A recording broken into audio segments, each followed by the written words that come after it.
آ جائیں غلام بس تشریف لیں.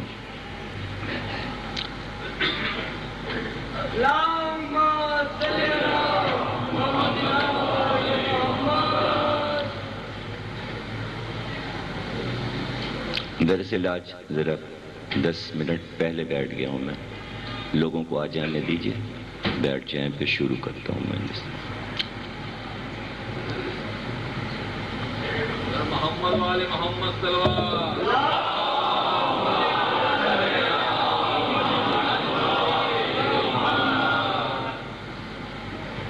بر محمد والے محمد صلوات.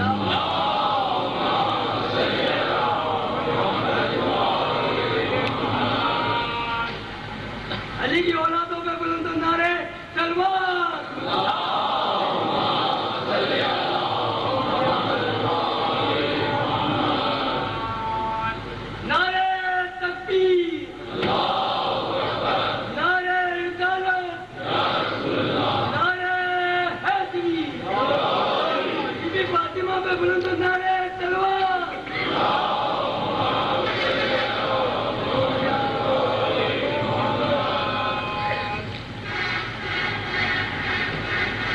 بسم اللہ الرحمن الرحیم. ساری تعریف اللہ کے لیے. درود اور سلام محمد اور آل محمد.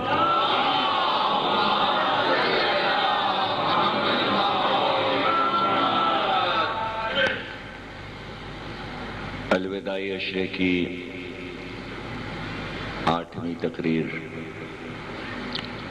قصر مسیب میں آپ حضرات سماعت فرما رہے ہیں. موضوع تھا مولائے کربلا حسین ابن علی کی عزاداری پوری دنیا میں جہاں جہاں ہوتی رہی اور ہوگی اور ہو رہی ہے. چونکہ بہت بڑا ملک ہے حسین کا. حسینیت ایک مملکت کا نام ہے، اس لیے کہ شاہ ہست حسین اور بادشاہ ہست حسین. تو شاہ اور بادشاہ کی مملکت بہت بڑی مملکت ہے.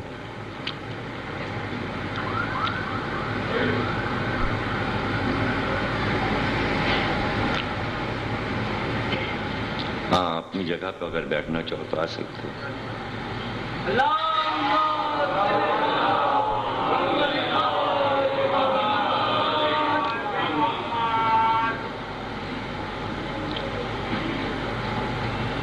تو جب ہم نے کہا شاہ ہست حسین بادشاہ ہست حسین، یاد ہوگا آپ کو پہلی تقریر یہیں سے شروع کی تھی کہ حسین بادشاہ ہیں، حسین شاہ ہیں، حسین دین ہے، حسین دین کی پناہ ہے. حسین دین ہے. جو کچھ حسین نے رائج کر دیا وہی دین خدا ہے۔ سن 61 ہجری سے پہلے لا الہ صرف لا الہ تھا۔ سن 61 ہجری کے بعد لا الہ کی بنیاد حسین ہے، یعنی حسین سے پہلے لا الہ بغیر بنیاد کے تھا۔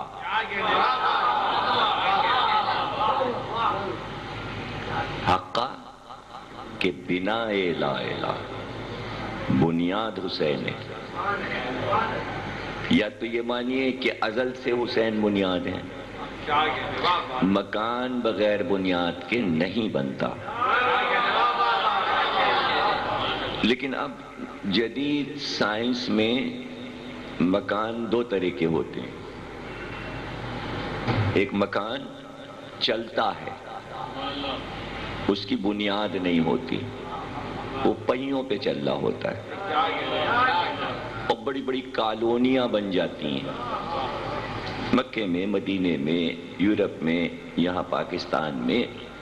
مثلا انجینئرس آ گئے تو انہیں وہ چلتے پھرتے مکان دے دیے جاتے ہیں۔ فوجیوں کو جہاں فوجیں لڑتی ہیں وہ چلتے پھرتے مکان ہوتے ہیں، یہاں سے اٹھا کے وہاں لے گئے، وہاں سے اٹھا کے وہاں لے گئے۔ یہ بغیر بنیاد کے مکان ہے۔ تو ایسے ہی گھوم پھر رہا تھا اسلام۔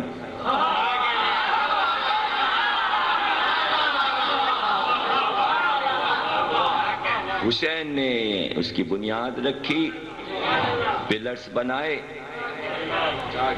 اور پھر عمارت کو اٹھایا۔ اچھا دیکھیں، اس میں کوئی بہت زیادہ پریشانی اور الجھن اور دلیل وغیرہ کی ضرورت نہیں ہے۔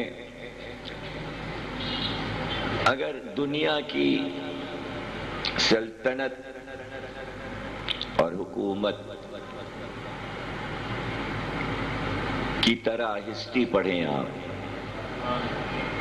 تو آپ کو یہ بات پتہ چل جائے گی کہ مختلف ادوار حکومتوں کے ملیں گے آپ کو تاریخ میں۔ خاندانوں میں حکومت جاتی ہے، مثلاً مغل پیریڈ کو لے لیں آپ تو اس میں تیمور لنگ ہے، اس سے پہلے ہلاکو اور چنگیز ہیں، درمیان میں گیپ ہے، کبھی چنگیز آ گیا، کبھی ہلاکو آ گیا، پھر اس کے بہت دن کے بعد اسی نسل میں تیمور لنگ آ گیا، پھر گیپ ہو گیا، پھر بہت دنوں کے بعد بابر آ گیا۔ ایک چھوٹی موٹی سلطنت کی بنیاد ہندوستان میں بابر نے رکھ دی، بڑا ملک نہیں بنا پایا، پھر ہمایوں آ گیا، اس نے کچھ ملک اور بڑھا دیا، پھر اس کے بعد شیر شاہ سوری نے اس سے ملک چھین لیا، پھر وہ ایران چلا گیا، پھر کچھ دنوں کے بعد واپس آیا، پھر اس کے بعد وہ مر گیا تو اکبر آ گیا، اور اکبر کے بعد پھر نسلیں چلتی رہیں، جہانگیر اور شاہجہاں اور اورنگزیب اور عالمگیر اور بہادر شاہ ظفر اول، فرخ سیر، محمد علی شاہ، شاہ عالم آفتاب، اور آخری سیکنڈ بہادر شاہ ظفر۔ تو اب یہ جو آگے چلی سلطنت، تو اب ہسٹری لکھنے والا کہے گا کہ بھئی یہ مغل حکومت کی بنیاد کس نے رکھی؟ آیا چنگیز خان نے، ہلاکو نے، بابر نے، یا ہمایوں نے؟ تو اب مورخ اس کو کہے گا دا گریٹ مغل، کہ جو بانی ہوگا۔ تو ظاہر ہے کہ مورخ نے کہا دا گریٹ مغل اکبر، اس لیے کہ اس نے ایسی مضبوط سلطنت بنا دی اور ملک کو بڑا کر دیا، اور پھر کئی پشتوں تک سلطنت اس کے خاندان میں رہی، اس لیے کہ اس نے مستحکم کر دیا، بنیاد رکھ دی، قلعے بنا دیے، یہ کر دیا، وہ کر دیا، تو اولاد کو آسانی ہو گئی، کوئی محنت نہیں کرنا پڑی، اور بزرگوں کی کمی کو پورا کر دیا۔ تو یہ ضروری نہیں کہ بنیاد رکھنے والا شروع میں آئے، کہیں بیچ میں بھی آ سکتا ہے۔ یہ دیکھا جائے گا گریٹ کون ہے، جو اپنے ماضی کو بھی محفوظ کر رہا ہے اور مستقبل کو محفوظ کر رہا ہے۔ تو اب بنیاد چاہے آدم نے لا الہ کی رکھی ہو، یا نوح نے، یا ابراہیم نے، یا موسیٰ نے، یا عیسیٰ نے، یا خاتم نے، یا علی نے، یا حسن نے، شہید اعظم حسین ہے، دا گریٹ شہید، بانی، بنیاد۔ اس لیے کہا حسین منی و انا من الحسین، مجھ سے ہے حسین لیکن میں حسین سے ہوں، میں حسین سے ہوں۔ اس لیے کہ لا الہ لے کے آیا۔ جب لوگوں نے کہا محمد رسول اللہ تو مجھ سے سیکھا کہ کیا ہے لا الہ، میری وجہ سے لا الہ ہے، نبی لا الہ سے نہیں ہے، لا الہ سے نہیں ہے، لا الہ محمد سے ہے۔ نہ تکلیفیں اٹھاتے تو کون کہتا۔ یہ ان کے ایثار، یہ بندوں کو سکھانے کے طریقے، اس کو سمجھا کریں۔ سارے فرقے اور شیعہ تو بہت عقل مند بنتے ہیں، یہ زیادہ سیکھا کریں۔ ہر فرقے سے زیادہ شیعوں کو سیکھنا چاہیے، ان کو زیادہ درس لینا چاہیے کہ یہ بات سمجھیں کہ یہ ان کا ایثار ہے، یہ اللہ سے محبت ہے کہ اپنی ہر بات کو، اپنے ہر کام کو اس کے نام لکھ دینا۔ ہم تو تیرے لیے ہیں، ہم نے تو یہ کام تیرے لیے کیا، ہم تو فنا فل رب ہیں، فنا فل اللہ ہیں، تیری مرضی ہے، تیری مرضی پر سر تسلیم خم ہے۔ ان سب چیزوں کا آرڈر نہیں ہے محمد اور خاندان محمد کو، کوئی آرڈر نہیں ہے، زبردستی نہیں ہے اللہ کی طرف سے۔ پوچھا کسی نے علی سے، کیوں اتنی نمازیں پڑھتے ہو، کیوں عبادت کرتے ہو، کیا جنت کی لالچ ہے؟ کہا نہیں۔ جہنم سے ڈرتے ہو؟ کہا نہیں۔ ثواب میں اضافہ چاہتے ہو؟ نہیں۔ صرف اس لیے علی عبادت کرتا ہے کہ وہ لائق عبادت ہے۔ اب سمجھے آپ، چونکہ وہی سزاوار حمد ہے اس لیے حمد اسی کی ہوگی۔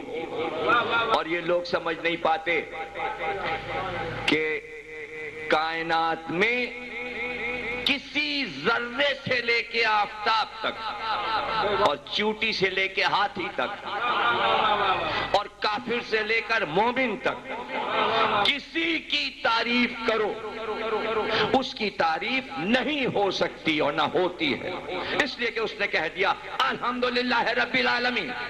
تعریفیں ساری اللہ کی ہیں جو میرا خطبہ ہوتا ہے۔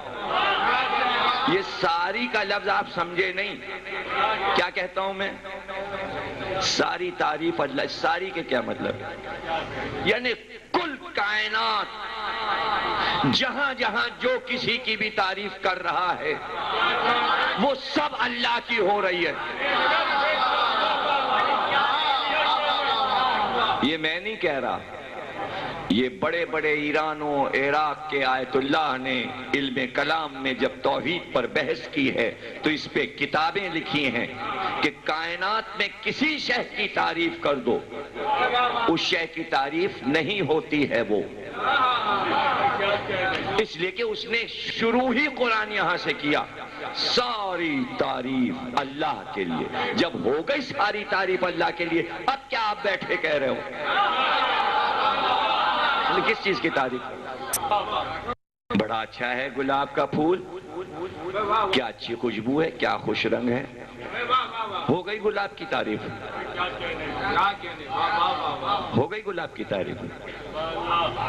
یہ بلبل پرندہ کتنا خوبصورت ہے، ہو گئی پرندے کی تعریف۔ آپ نے کہا بھئی کیا ذہین بچہ ہے، بہت اچھے مارکس لایا، ہو گئی اس بچے کی تعریف؟ بھئی یہ صاحب کیا خوبصورت ہیں، وجیح ہیں، بڑے اسمارٹ ہیں، باڈی کتنی اچھی، ہو گئی ان صاحب کی تعریف؟ بھئی یہ کپڑا کہاں سے لائے، تو بہت اچھا ہے، ہو گئی کپڑے کی تعریف؟ وہ کہہ چکا ساری تعریف میرے لیے، اس لیے آپ کسی کی تعریف ہو ہی نہیں سکتی، اس لیے کہ جس شخص کی تعریف تم کر رہے ہو وہی ہے خدا کی تعریف، اس لیے کہ کائنات میں آپ جتنی تعریفیں کر رہی ہیں سب اللہ کے لیے ہو رہی ہے۔ آپ نے کہا گلاب بہت اچھا ہے، اس کا کیا مطلب ہے؟ کس نے بنایا؟ بچہ بہت ذہین ہے، اس کا دماغ کس نے بنایا؟ یہ کپڑا بہت اچھا ہے، کپاس کا پودا کس نے پیدا کیا؟ یہ پرندہ بہت اچھا ہے، اس میں جان کس نے ڈالی؟ کائنات میں جو کچھ ہے جس شے کی تعریف کرو وہ رب کی تعریف ہوتی ہے، اس لیے کہ کائنات سے باہر کوئی شے ہی نہیں ہے جو اس نے نہ بنائی ہو۔ تو یہ ایک مسئلہ ہے کہ صنعت کے ذریعے صانع کی تعریف ہوتی ہے، ہر شخص کائنات میں اللہ کی بنائی ہوئی ہے، کیجئے تعریف، تو وہ اللہ کی تعریف ہو گئی۔ تو بھائی علی کی تعریف میں کیوں موت آتی ہے؟ ارے علی کی تعریف اللہ کی تعریف ہے، جتنی کیے جاؤ گے ساری تعریف اللہ کے لیے۔ ولی اس نے بنایا،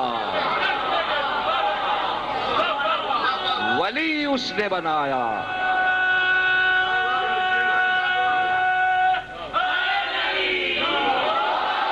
نہیں سمجھے تو کچھ نہیں سمجھے، نہ بناتا گلاب کا پھول ایسا،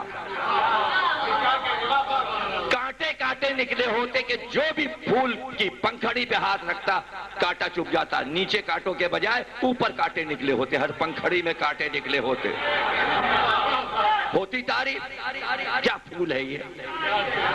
ایک پیڑ ایسا ہوتا ہے کانٹے دار، ناگ پھنی، ناگ پھنی کا پھول دیکھا ہے؟ کوئی توڑ کے دکھا دے۔ ارے ناگ پھنی کا پھول کون توڑے گا؟ آپ کہاں ہمیں گھسڑے دے رہے ہیں جھاڑیوں میں، کیوں توڑیں؟ ارے یہ کوئی پھول ہے؟ آپ سے کہوں ذرا کھیت میں جائیے گوبھی کا پھول توڑ لائیے، کیوں توڑوں؟ دکان پہ ملتا ہے، لے آؤں گا، پکوا لوں گا۔ جیسے پھول توڑا جاتا ہے ایسے کوئی گوبھی کا توڑ کے پیش کرتا ہے، لیجئے تحفہ گوبھی۔ گوبھی کا پھول کوئی دیتا ہے تحفے میں؟ دیا آج تک؟ نہیں دیں گے نا، اس لیے کہ وہ حسن نہیں رکھتا جو گلاب رکھتا ہے۔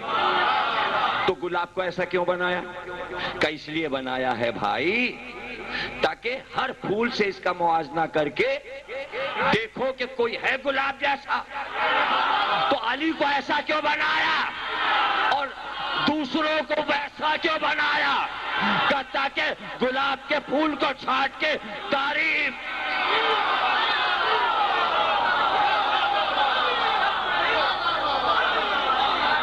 تو کانٹے اس لیے بنائے کہ میر انیس نے کہا کانٹوں کو ہٹا کے پھول چن لیتا ہوں۔ تو 1400 سال سے ہم یہی تو کام کر رہے ہیں کہ مجلس میں آئے کانٹوں کو ہٹا کے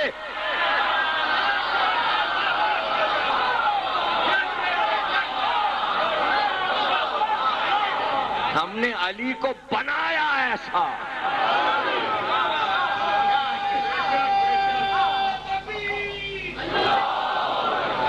ہم نے علی کو ایسا بنایا تاکہ تم تعریف کرو۔ یہ جو اتنے فضائل بھیجے علی کے اور اپنے نبی پر حکم کرتے تھے، اب یہ حدیث سناؤ علی کے بارے میں، اب یہ حدیث سناؤ۔ ہم آیتیں اتاریں تم حدیث سناؤ، ہم آیتیں اتاریں علی کے لیے تم حدیثیں سناؤ، تاکہ بندے اتنی تعریف کریں علی کی، تاکہ میں نے جو آیت دی ہے قرآن میں کہ ساری تعریف اللہ کے لیے، اس آیت آیت کی تفسیر ہو سکے کہ جب میں ایک علی بنا سکتا ہوں تو میں 1,00,000 علی بھی بنا سکتا تھا، لیکن ایک ایسا بنا دیا کہ تم تھک گئے اور تعریف نہ کر۔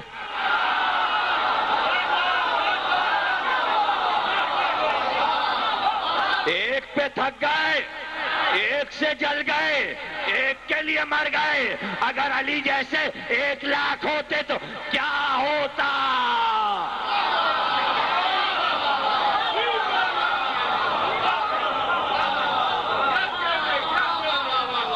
تو کیا ہوتا؟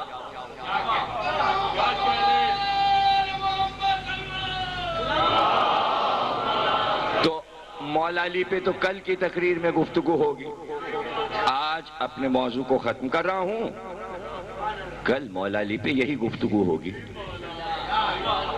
آگے بڑھ جائیں اپنے موضوع کے اعتبار سے۔ حسین کو اس لیے بنایا کہ حسینیت کی بنیاد رکھیں اور جگہ جگہ حسین کا ذکر ہو، حسین کی یادگاریں قائم کی جائیں، اور وہاں جتنے لاکھوں کروڑوں انسان بیٹھیں جب وہ حسین کی تعریف کریں تو وہ میری تعریف ہو۔ اس لیے کہ ہندو بھی میری تعریف کر رہا ہے، لیکن تم کیا کہتے ہو؟ ارے اس نے لا الہ کب کہا؟ ارے یہ تو گھنٹیاں بجاتا ہے، ارے یہ تو مندر میں بیٹھا ہے، یہ تو پتھر پوج رہا ہے۔ اب تم اپنے ذام ناقص میں سمجھو ہم تو لا الہ کہتے ہیں، ہم تو اس اللہ کی تعریف کریں، ہندو نہیں کرتا، یہودی نہیں کرتا، عیسائی نہیں کرتا۔ اللہ نے کہا تمہیں سمجھانے کے لیے ہم نے ان کی یہودیت سے توحید نہیں ثابت کی، عیسائیت سے نہیں ثابت کی، ہندو کے کفر سے نہیں ثابت کی، حسینیت سے ثابت کی کہ یہ سب حسین کی تعریف کر رہے ہیں۔ کافر ہو کے، مشرک ہو کر، ساری تعریف حسین کی وجہ سے، ساری تعریف۔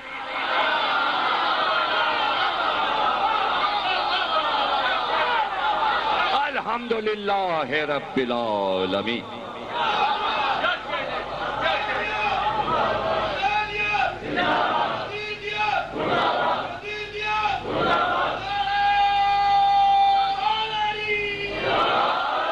پوری کائنات میں شرک ہو ہی نہیں سکتا۔ شرک اس طرح نہیں ہوتا جس طرح یہ کہتے ہیں اور غلط روایتیں مشہور ہو گئیں۔ اس کو چوم لیا شرک ہو گیا، ادھر جھک گئے شرک ہو گیا، فلانا کام کر لیا شرک ہو گیا، وہاں چلے گئے شرک ہو گیا۔ یہ آپ کے بنائے فارمولے، یہ آپ کے بنائے فارمولے۔ اللہ کہہ رہا ہے شرک وہاں ہوتا ہے جہاں ہمارے حکم پر اپنے حکم کو لا کے ٹکر پہ رکھ کے یہ نہ کیجئے یہ کیجئے، یعنی بیان الہی اور حکم الہی میں جس نے شریک ہونے کی کوشش کی وہ مشرک ہو گیا۔ اللہ نے قرآن میں کہا متع جائز ہے، آپ نے کہا بند، مشرک ہو گئے۔ اللہ نے کہا طواف النساء ہے، طواف النساء ہے حج میں، آپ نے کہا بند، مشرک ہو گئے۔ قرآن نے کہا کہو اذان میں حی علی خیر العمل، آپ نے کہا نہیں ہم کہیں گے الصلاۃ خیر من، آپ مشرک ہو گئے۔ بظاہر مسلمان ہیں آپ، بظاہر مسلمان ہیں۔ اللہ کرے سب کو مبارک ہو، سب کو مسلمانی مبارک ہو، سب مسلمان رہیں، اپنی اپنی مرضی پر ہیں، اللہ کے حکم پر نہیں ہیں۔ اللہ نے کہا من کنت مولا فہذا للمولا، آپ نے کہا نہیں ہمارے لیے سقیفہ، شرک ہو گیا، شرک ہو گیا۔ مشرک تو آپ ہو چکے، آپ کیا آپس میں دوسرے کو مشرک کہہ رہے ہو؟ ازل سے مشرک ہو، اس لیے کہ بیان الہی آیات الہی میں اپنی رائے شامل کر کے مشرک ہو چکے۔ پتھر پہ سر رکھنے سے مشرک نہیں ہوتا، وہ دور اور تھا جب 365 بت اللہ کو اپنے گھر سے نکلوانے تھے، وہ قصہ ختم ہو گیا۔ اب عرب پتھر نہیں لا سکتا کعبے میں، اس لیے شرک ہوئے گا نہیں۔ اب عرب بت نہیں پوج سکتے، علی نے اتنی مار ماری ہے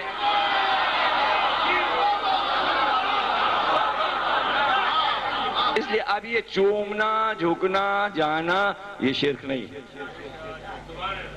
اب یہ فارمولہ ہی نہیں ہے شرک کا جو ایک دوسرے کو سب کہتے، ایسی کوئی تعریف کتاب میں کہیں نہیں لکھی، کسی کتاب میں نہیں ہے، نہ کسی عالم نے کہا، نہ کسی محدث نے، نہ کسی نبی نے۔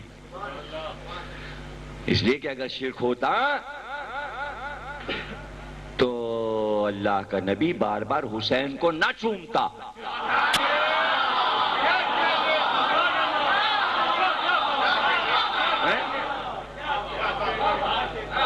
تو بھائی آپ نبی ہو، آپ کے پاس حسین ہے، آپ گلا چوم رہے ہو، رخسار چوم رہے ہو، ہاتھ چوم رہے ہو، پیشانی چوم رہے ہو، آنکھیں چوم رہے ہو، ہمارے پاس حسین نہیں ہے۔ اب جو چیز حسین کی ہمیں ملے چوم لیں گے، چوم لیں گے، چوم لیں گے۔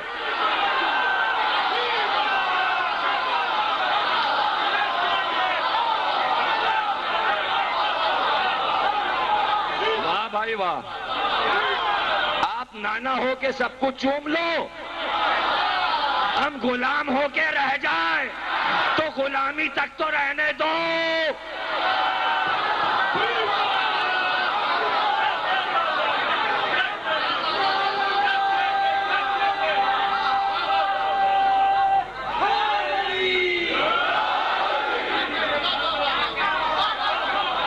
آپ کہو گے علم کیوں چوم رہے ہو؟ نبی نے تو علم نہیں چوما۔ ہاں علم نہ چوما ہو، نہیں ملا ہوگا روایت میں تاریخ میں کہ نبی نے خیبر کا علم چوما، تو کیا آپ دلیل کرو گے کہ ہم علم کیوں چوم رہے ہیں؟ اندھے ہو، نبی نے علم نہیں چوما، نبی نے وہ ہاتھ چومے جنہوں نے علم اٹھایا۔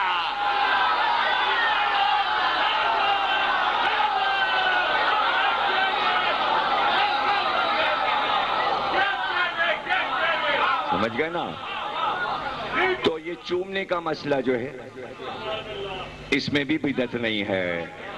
بدعت ہوتا تو ماں کو یہ حکم نہ ہوتا کہ بار بار اپنے بچے کو چوم، اس لیے کہ ممتا اور پیاری ہی ہے کہ چوما جائے۔ پیار ظاہر نہیں ہو سکتا جب تک کسی شے کو چومو گے نہیں۔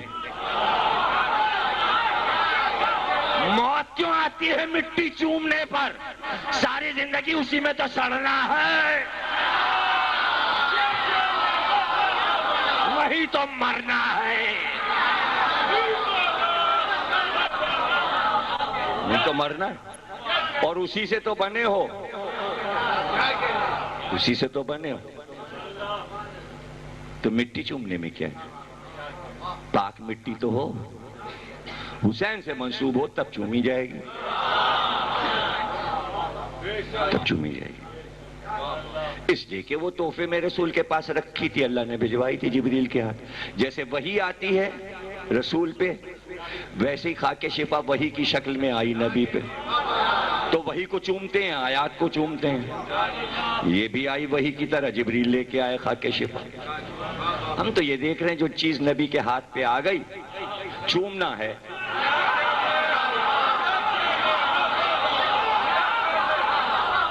اب وہ پاک ہو گئی، مس ہو گئی نبی کے ہاتھ سے۔ محبت تو ہو نبی سے۔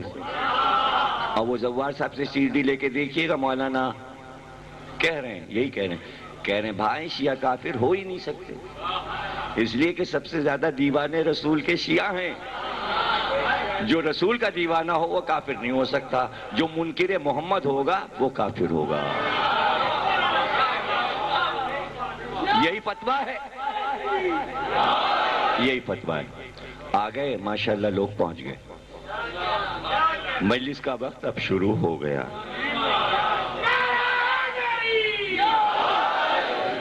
ابھی 2 منٹ اور رہ گئے، یعنی 10 بجے مجلس شروع ہوگی انشاءاللہ۔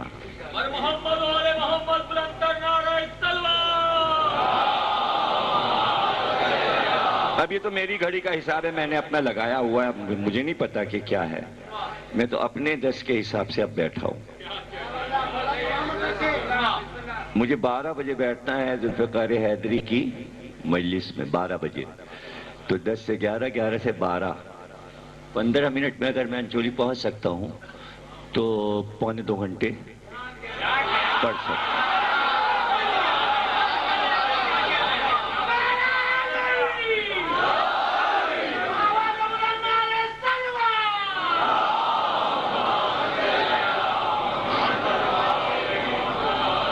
اب آپ یہ جو موضوع تھا ہمارا اس کو سمجھ لیں کہ کل کی جو تقریر تھی پت تو ہو نبی سے. اور وہ زوار صاحب سے سی ڈی لے کے دیکھیے گا, مولانا کہہ رہے ہیں, یہی کہہ رہے ہیں بھائی شیعہ کافر ہو ہی نہیں سکتے, اس لیے کہ سب سے زیادہ دیوانے رسول کے شیعہ ہیں. جو رسول کا دیوانہ ہو وہ کافر نہیں ہو سکتا, جو منکر محمد ہوگا وہ کافر ہوگا.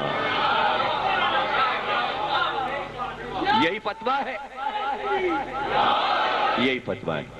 آ گئے ماشاءاللہ, لوگ پہنچ گئے. مجلس کا وقت اب شروع ہو گیا.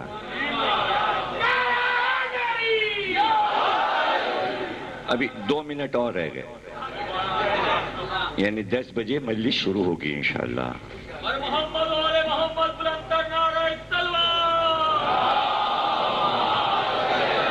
اب یہ تو میری گھڑی کا حساب ہے, میں نے اپنا لگایا ہوا ہے, مجھے نہیں پتا کہ کیا ہے. میں تو اپنے 10 کے حساب سے اب بیٹھا ہوں.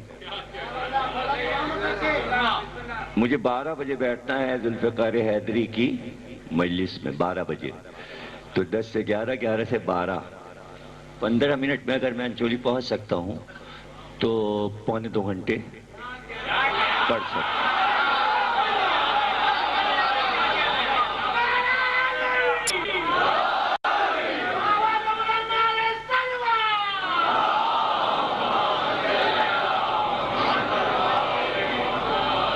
اب آپ یہ جو موضوع تھا ہمارا اس کو سمجھ لیں کہ کل کی جو تقریر تھی وہ اور آج کی تقریر, ان 2 تقریروں کے لیے یہ موضوع رکھا تھا. ایک کل ہو چکی, اس تقریر کے لیے یہ موضوع رکھا گیا تھا. اس سے پہلے جو 6 تقریریں ہوئیں وہ تمہید تھیں کل کی تقریر کی جو کل ہو چکی, اور اس کا اختتام آج کی تقریر میں. اور اسے بچے جوان یاد کر لیں. آ جاؤ, آپ یاد کر لیں اچھی طرح سے, اور اسے چھپ بھی جائے گا, سی ڈی میں بھی آ جائے گا, ویڈیو میں محفوظ رہے گا.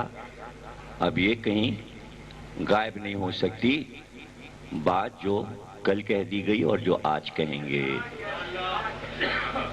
کہ یہ جو عزاداری ہے جو ہمیں تحفے میں ملی, یہ کل کی کل عزاداری جو اب پورے ورلڈ میں ہے اور چل رہی آگے کو بڑھ رہی ہے, یہ پوری عزاداری کی بنیاد لکھنؤ ہے. اسے سونے کے حروف سے لکھ کے اپنے ہاں رکھ دیجئے اور وصیت کر دیجئے کہ بچوں کو بتاتے رہنا. یہ جو پورے ورلڈ میں امریکہ, لندن, فرانس, جرمنی, ایران, عراق, عرب, جہاں بھی عزاداری ہو رہی, بحرین, پاکستان, یہ سب جو کچھ ہو رہا ہے اس کی بنیاد لکھنؤ. بس یہ کہنا تھا, یہ ہے کل موضوع. یہ 10 دن کا موضوع سمیٹ کے ایک لفظ میں دے دیا. کیا ہے بنیاد؟ حقہ کے بنا لا الہ ہست حسین. دین کی بنیاد حسین, عزاداری کی بنیاد لکھنؤ.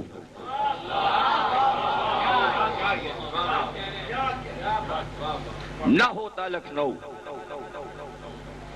بس یہ پیار تھا کہ یہ ہونا تھا, اس لیے کہ یوں کر کے حسین نے کہا میرے ساتھ راستہ دے اور مجھے سرحدیں پار کر کے ہندوستان جانے دے. وہیں سے ہندوستان کی زمین میں فخر کے ساتھ اپنے سینے کو چوڑا کیا اور کوئی ملک کا نام نہیں لیا. یہ نہیں کہا مجھے ایران جانے دو, یہ نہیں کہا مجھے چین جانے دو, یہ نہیں کہا مجھے برما اور سنگاپور جانے دو, مجھے ہندوستان جانے دو. کیوں؟ یہ نام کیوں آیا حسین کی زبان پر صبح عاشور؟ کیوں آیا؟ گویا اس کا پورے ایک لفظ جو معصوم کی زبان پہ ہے اس کا بیک گراؤنڈ ہوتا ہے. بے اذن الہی کوئی لفظ معصوم کی زبان پہ نہیں آتا، وحی کی طرح لفظ آتا ہے اور وحی نبی پہ آتی ہے. اس کے معنی نبی پہ کوئی وحی اتر چکی تھی. اس جملے کے لیے کہ نواسے نے کہا، نواسے نے کیا تھی وہی یہ تھی کہ ابو قبیس کی پہاڑی تھی، ربیع الاول کا مہینہ تھا، 14ویں کا چاند آسمان کی وسعتوں میں مسکرا رہا تھا، اور سارے کفار بڑے بڑے 7 کافر ابو جہل کے ساتھ اور سارے کافر جو ان کے خادم تھے پیچھے پارٹی والے کھڑے تھے، اور نبی پکار کے کہہ رہے تھے قولوا لا الہ، کہو لا الہ، کہو لا الہ، کہو لا الہ. ایک بار ابو جہل آگے بڑھا اور کہا نہیں کہیں گے. عبداللہ کے بیٹے کون سا نیا دین لے کے آیا ہے؟ اور اگر تجھے منوانا ہے کہ تیرا رب ہے کوئی تو اس چاند کی طرف دیکھ اور اس کو توڑ کر 2 ٹکڑے کر دے تو ہم کہیں گے لا الہ.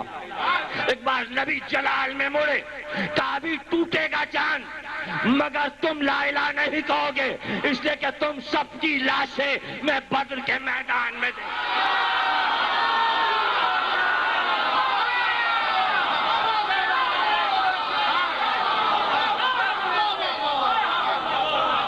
نہیں لاؤ گے تمہیں. ہم تو تمہیں بدر میں سر کٹا ہوا دیکھ رہے. لو یہ ٹوٹا چاند، سیدھے ہاتھ کی انگلی اٹھی اور لکیر کھینچی، چاند 2 ٹکڑے ہوا. 20 سے شگاف پڑا. آواز آئی ابو جہل کی، حکم دو ایک ٹکڑے کو کہ ایک ٹکڑا ادھر جائے دوسرا ادھر جائے. نبی نے اشارہ کیا تو ادھر جا، تو ادھر جا. دونوں الگ ہونے لگے. ایک ٹکڑا ادھر چلا، ایک ٹکڑا ادھر چلا. بھائی چاند ایک طرف رہے گا ذرا سمجھو. جب سورج یہاں سے غائب ہے تو امریکہ میں ہے اس وقت، یہاں ہوگا تو امریکہ میں چاند ہوگا. دونوں جگہ نہ چاند ہو سکتا ہے نہ دونوں جگہ سورج ہو سکتا ہے. اب جو چاند 2 حصوں میں چلا تو جہاں سے غائب ہو چکا تھا ادھر جا کے چاندنی پھیلائی.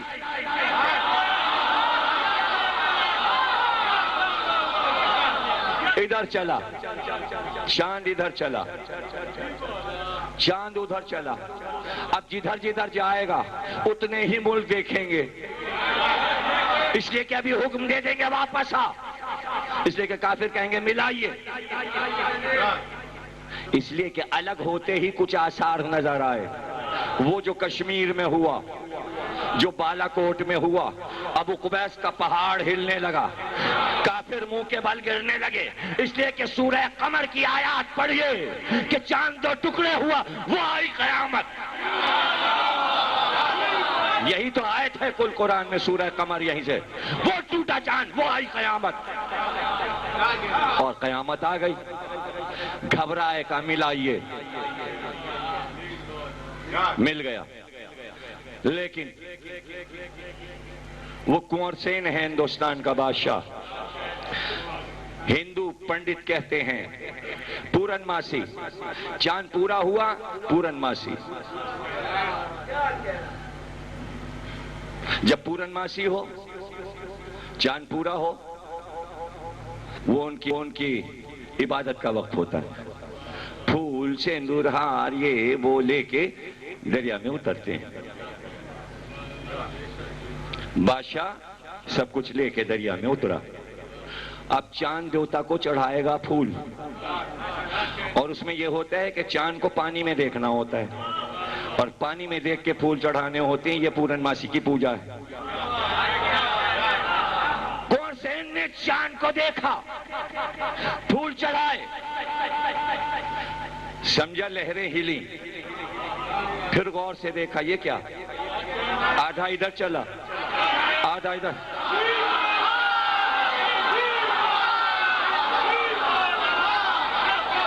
علاقہ ہے، یہ علاقہ ہے مراد آباد۔ مراد آباد کا ایک دیہات ہے چاندپور، وہ ہے اس کا دارالحکومت، اور وہاں آج بھی وہ دریا بہتا ہے۔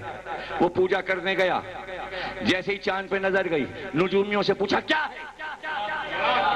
نجومیوں نے کہا مہاراجا، عرب دیش میں کوئی خدا کا اوتار آیا ہے۔ اس کی قوم نے اس سے کہا کہ توڑو، اس نے توڑ دیا۔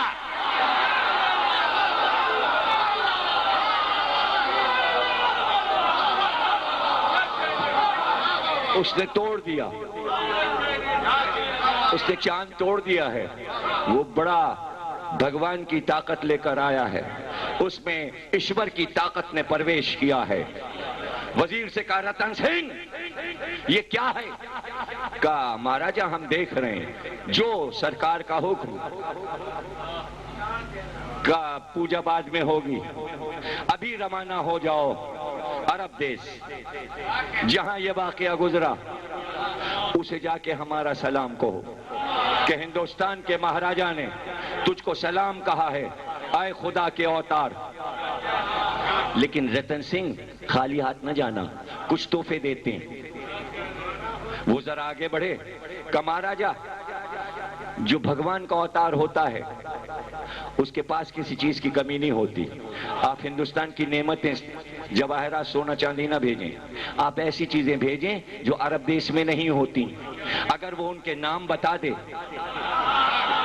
تو آپ کو یقین آ جائے گا کہ وہ بھگوان کی طرف سے ہے۔ اور سنیے، عرب دیش میں سروتا نہیں ہوتا،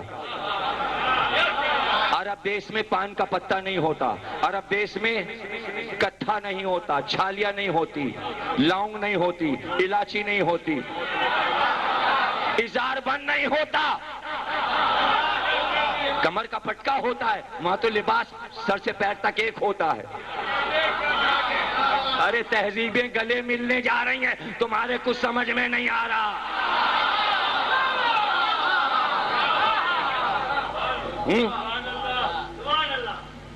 ہم بھائی یہ طالب جوہری صاحب کو جانتے ہیں آپ لوگ؟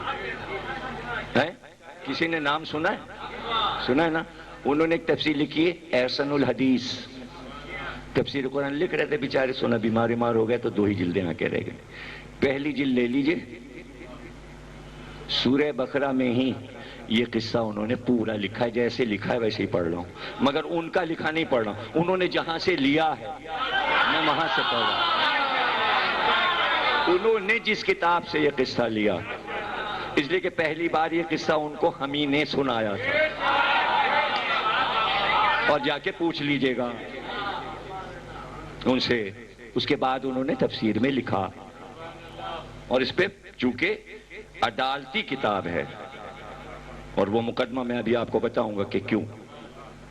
اس لیے کہ جب مہاراجا اور وزیر مرے تو انہوں نے کہا ہمیں جلانا نہیں، قبر بناؤ، وہاں ان کی قبر بنی، اس کے اوپر یہ پورا واقعہ لکھا گیا سنسکرت میں۔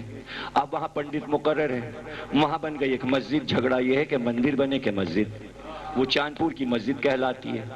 مسلمان کہتے ہیں یہ دونوں مسلمان ہو چکے تھے، شق القمر کا معجزہ دونوں نے دیکھا تھا، یہ تو وہاں گئے تھے حضور کے ہاتھ پہ اسلام لائے تھے۔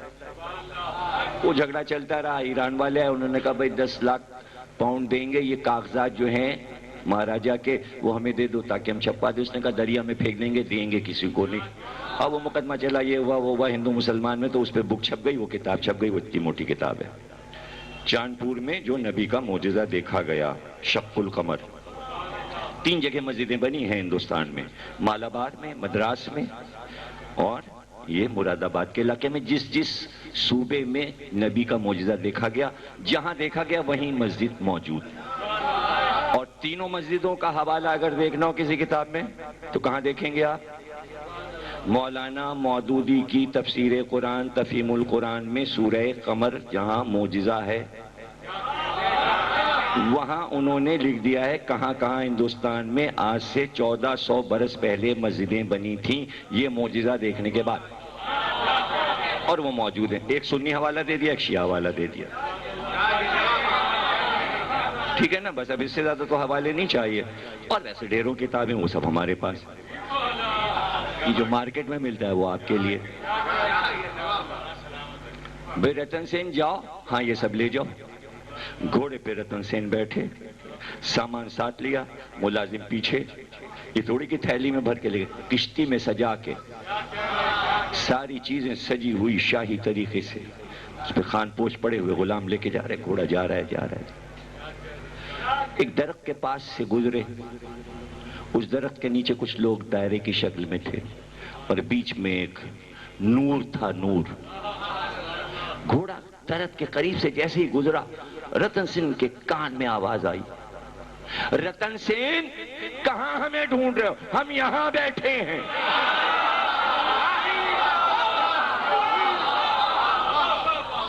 ہم یہاں بیٹھے ہیں۔ گھوڑا رکا، اس عرب دیس میں ہمارا نام لے کے کس نے پکارا؟ گھوڑے سے اترے، کس نے ہمیں پکارا؟ آ جاؤ، ہم ہیں محمد، آؤ، یہ ہمارے اصحاب ہیں، ہم منتظر تھے تمہارے کہ تم آؤ گے۔ ہمارے مہاراجا نے آپ کو سلام کہا، ہندوستان کے راجا نے، اور یہ تحفے خوب، یہ تو سروتا ہے۔ ہندی بولنی شروع کی سرکار نے، یہ کمر بند ہے۔ اس کے بعد جو چیزیں رکھی تھیں اس میں سے تھوڑی تھوڑی اٹھاتے گئے، ہاتھ پہ رکھتے گئے، چھالیا، کتھا، الائچی، لونگ، اور یوں کر کے کبھی رتن سین ہندوستان والے یہ ساری چیزیں ملا کے یوں کھاتے ہیں، مگر یہ ہم نہیں کھا سکتے۔ اس لیے نہیں کھا سکتے کہ اس کا مزہ ایک شے سے ہے جو تم لانا بھول گئے اور تمہارا راجا بھیجنا بھول گیا، وہ ہے چونا۔ اگر وہ بھی لاتے تو ہم بھی کھاتے، اگر چونا آ جاتا تو پان کھانا سنت نبی ہو جاتا۔ چونا نہیں آیا، اب اتنا مشہور پان اس لیے ہو گیا کہ نبوت کے ہاتھ پہ آ گیا۔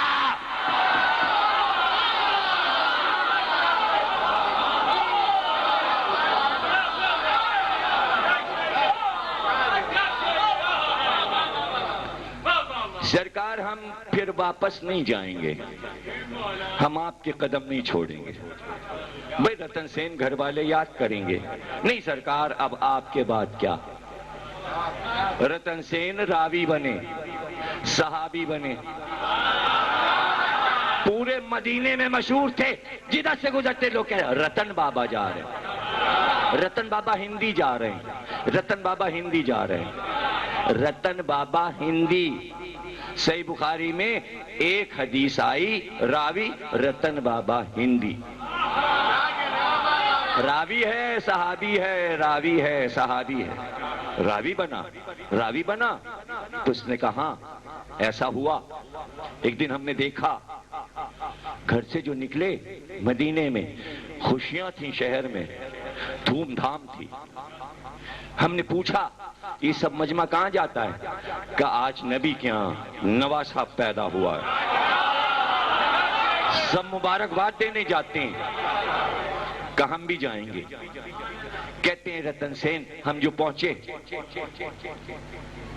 تو نبی نواسے کو لیے ٹہل رہے تھے، مسکرا رہے تھے۔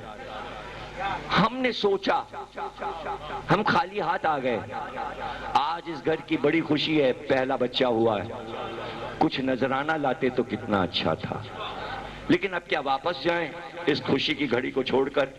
یہ کہہ کے جیب میں ہاتھ ڈالا کہ میں نے دیکھا تو اس میں 2 موتی پڑے تھے، سفید رنگ کے، ہندوستان کے سچے موتی۔ میں نے جلدی سے ایک موتی نکالا، تاگے میں پرویا، اور میں پہنچا، سلام کیا، اور میں نے کہا یہ نواسے کے گلے میں ڈال دوں، یہ میرا نذرانہ؟ کہا ہاں رتن سین پہنا دو، حسن کے گلے میں پہنا دو۔ میں نے وہ موتی حسن کے گلے میں جیسے ہی پہنایا، میرا سفید موتی میں نے دیکھا سبز ہو گیا۔ کہتے ہیں 10 مہینے نہیں گزرے تھے کہ پھر ویسے ہی شور ہوا۔ میں نے کہا کیا ہوا؟ کہ نبی کیا دوسرا نواسا ہوا؟ دوڑا وہ موتی تو میرے جیب میں تھا. جیسے ہی میں اندر داخل ہوا منظر وہی تھا, اسی طرح بچے کو لیے ٹہل رہے تھے. میں نے وہ موتی نکالا تاکہ میں پرویا. میں نے کہا یہ بچے کے گلے میں ڈال دو میری طرف سے, تو ہاں ہاں رتن سین پہنا دو. کہتے ہیں جیسے ہی وہ سفید موتی حسین کے گلے میں پہنایا وہ سرخ ہو گیا. آکے جو کاغذ لکھ رہے تھے سفر نامہ اپنے مہاراجا کو پیش کرنے کے لیے, اس میں یہ روایت لکھی. لکھنے کے بعد لکھا کہ ہم نے نبی سے پوچھا کہ ہمارے موتیوں نے رنگ کیوں بدلا, تو ہمارے نبی نے بتایا کہ یہ زہر سے شہید ہوگا بچہ اور یہ تلوار سے شہید ہوگا, عراق کی سرزمین پر شہید ہوگا. تو رازدار بنے رمز رسالت کے رتن سین, اور سب کچھ لکھ کر کاغذ جب راجا کے پاس آئے کہ یہ لا الہ کا پیغام ہے, یہ 2 بچے ہیں, ہم نے انہیں 5 سال کی عمر تک دیکھا اور اب ہمیں حکم دیا کہ ہم ادھر آ جائیں. اس لیے کہ جب رتن سین ادھر گئے تھے تو ابو ذر کو رسول اللہ نے ہندوستان بھیج دیا تھا. جب تک رتن سین مدینے میں رہے ابو ذر ہندوستان میں رہے. تو یہاں ہندوستانیوں کو بتا دیا کہ دین کیا ہے, حقا کے بنائے لا الہ حسین. اب جو محمد بن قاسم آیا تو یہاں حسین حسین ہو رہا تھا, وہ تو ابو ذر کرا کے گئے تھے.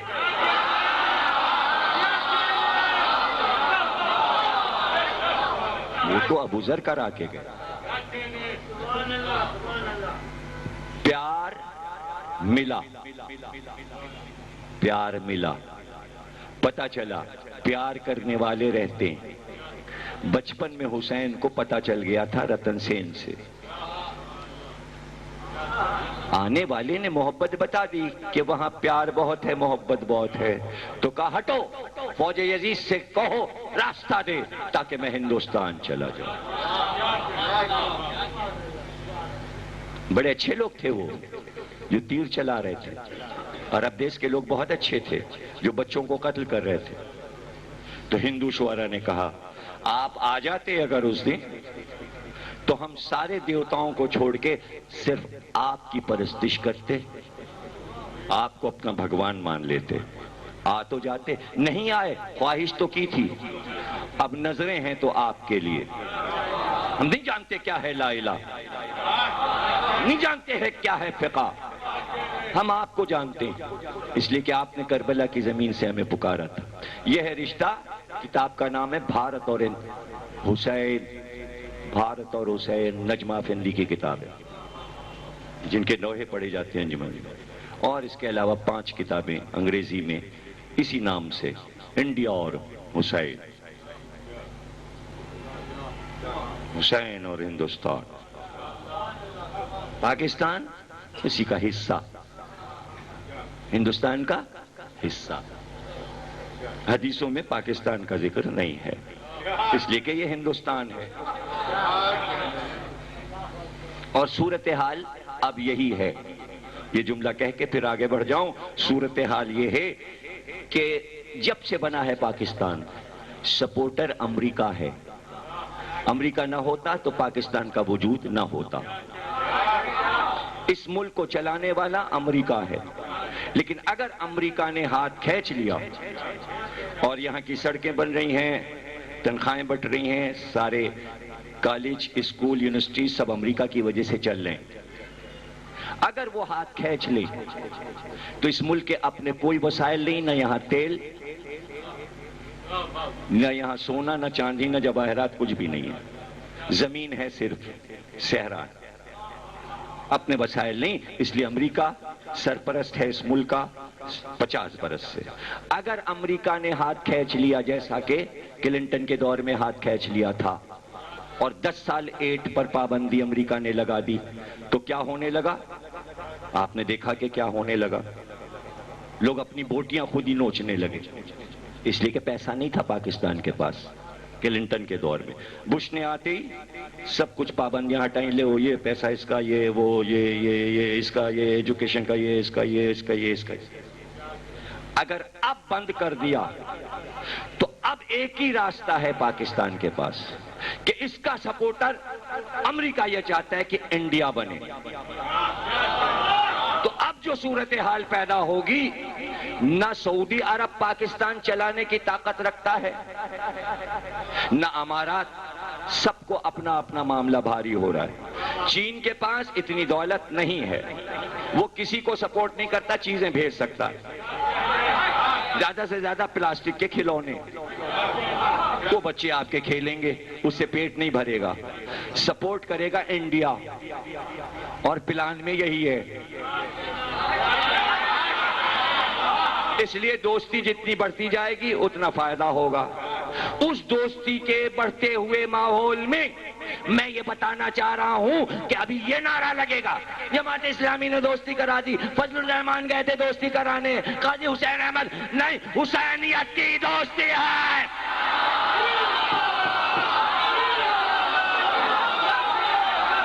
ریکارڈ کرا رہا ہوں، یہ آج کی دوستی نہیں ہے۔ اگر دوستی کرنا ہے ہندو مسلم دوستی تو حسینیت کی آدھار پہ ہوگی اور کسی پہ نہیں ہوگی۔ تعزیے وہ بھی اٹھاتے ہیں، تعزیے ہم بھی اٹھاتے ہیں، ماتم وہ بھی کرتے ہیں، ماتم ہم بھی کرتے ہیں۔ اور کیا مرتبہ ہے ہندوستان کا؟ کیا مرتبہ ہے؟ ایران کا عالم لکھتا ہے کہ مرتبہ یہ ہے کہ وہ رونق ہوتی ہے حسین کی دری پہ پورے سال، لیکن جب محرم کا چاند ہوتا ہے زری پہ کالا کپڑا ڈال دیا جاتا ہے اور پورے روزے میں سناٹا ہو جاتا ہے۔ جیسے صاحب روزہ نہیں ہے، 2 مہینے سناٹا ہے روزہ حسین پر۔ خواب میں حسین کو 2 مہینے بعد دیکھا اور کہا آپ نہیں تھے کیا کربلا میں؟ کہا نہیں۔ جب چاند ہو جاتا ہے تو ہم اپنی زری اور قبر چھوڑ کر ہندوستان چلے جاتے ہیں، اور جب چہلم ہو جاتا ہے تب واپس آتے ہیں۔ اب سمجھے کیوں رونقیں ہیں؟ حسین ادھر آتے ہیں، کسی ملک میں حبیب کو بھیجتے ہیں، کسی میں زہیر کو بھیجتے ہیں، کسی ملک میں علی اکبر جاتے ہیں، کسی ملک میں قاسم جاتے ہیں، لیکن خود حسین بجاتے خود ہندوستان آتے ہیں، اس لیے کہ آنے کی تمنا تھی۔ اور رجت میں جب آئیں گے تو سیدھے یہیں آئیں گے۔ اس بات کو میر انیس نے ایک مرثیے میں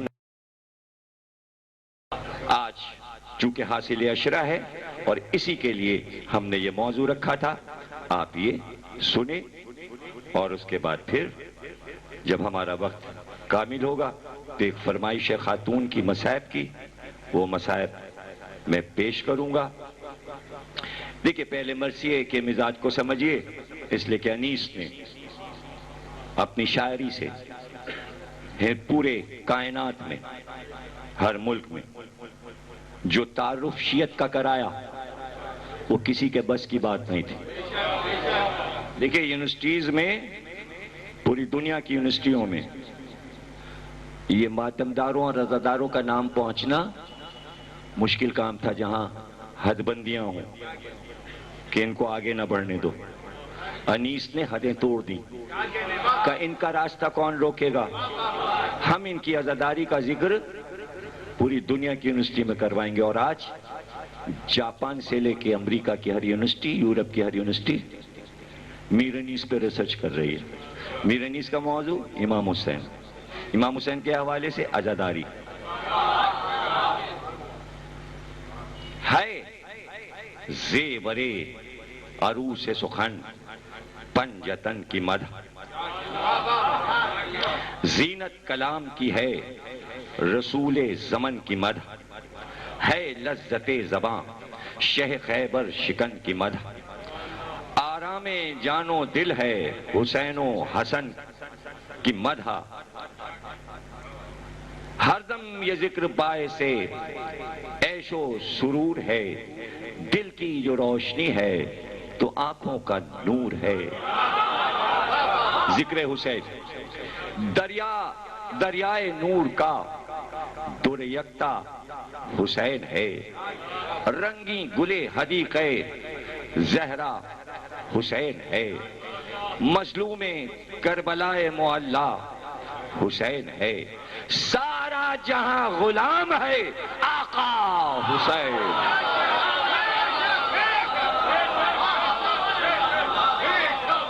دیکھیں جس گھر میں یہ اشرا ہوتا ہے، مسیب علی زیدی صاحب بہترین مرثیہ پڑھتے تھے، اور ایک خاص مرثیہ وہ پڑھتے تھے میر انیس کا، دریائے فیض فاطمہ کا نور عین ہے۔ اور جب وہ پڑھتے اور جب رقت طاری ہوتی تو ایسا مومن کامل کہ جس نے یہ 8 ربیع الاول کے جلوس کی بنیاد رکھی، اس اشرے کی بنیاد رکھی، اور 50 برس سے اشرا ہو رہا ہے، اور کراچی کی 50% عزاداری کے بانی مسیب صاحب۔ لیکن جتنے امام باڑے بنے کراچی میں سب کا افتتاح مسیب علی زیدی کے ہاتھ سے، بنانے والے وہی، بنوانے والے وہی۔ سب سے پہلا امام باڑہ مارٹن روڈ کا ہے، پہلا امام باڑہ کراچی کا مسیب علی زیدی صاحب، بنانے والے مسیب علی زیدی صاحب، رضویہ کا امام۔ یہ جو آپ دیکھتے ہیں مدرسہ جامع امامیہ، لال رنگ کی عمارت، اس میں مسجد، یہ بنوایا مسیب صاحب۔ مدرسے کے بانی، امام باڑے کے بانی، مسجد کے بانی، ماتمی انجمنوں کے بانی، مجالس کے بانی، اشرے کے بانی، جلوس کے بانی، کیا کیا گناؤں۔ تو کیوں نہ اس کا ذکر ایسے ہو، لیکن اپنے لیے کچھ کر کے نہیں گئے، جو کچھ کیا حسین کے لیے، اس لیے کہ مارٹن روڈ کا چندہ ہو یا رضویہ کا یا جامع امامیہ کا، آج کوئی پڑھا لکھا امیر ترین آدمی یہ کام نہیں کر سکتا کہ چادر لے کے مجلس کے بعد گیٹ پہ کھڑا ہو جائے، چندہ دیجئے۔ اب کوئی نہیں کر سکتا۔ کس طرح چادر پھیلا کے دیجئے مارٹن روڈ کے لیے چندہ، دیجئے رضویہ کے لیے، رضویہ کی اب بسانی ہے میت کی، اب یہ کام ہے، اب یہ کام ہے۔ آج دیکھیے 4 چاند رضویہ میں لگے ہیں، بنیاد رکھنے والے مسیب علی زیدی، اسی رضویہ میں تو آپ بیٹھے ہیں۔ تو کیسی مبارک چیز ہے عزاداری حسین کی بنیاد رکھنا، کہ اب نسل میں جتنے بچے آئیں گے، پوتے پروتے، تیسری نسل چل رہی نا مسیب صاحب کی، تو لندن میں ہے پوتا ثاقب، تو جہاں بھی پکارا جاتا ہے بھئی کون ہے، مسیب صاحب کا پوتا۔ ایک عزادار پوری دنیا میں مشہور ہو جاتا ہے،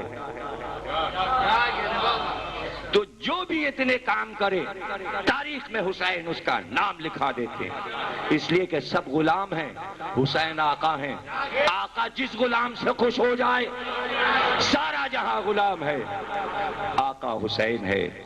رتبہ جلی ہے سب پہ امام جلیل کا، خدمت ہے جس کے گھر کی شرف جبریل کا، مصباح بزم حیدر صفدر حسین ہے، گلگوں قبائے عرصہ میشر حسین ہے، بے سر ہے پر زمانے کا سرور حسین ہے، روشن ہے جس سے عرش وہ گوہر حسین ہے۔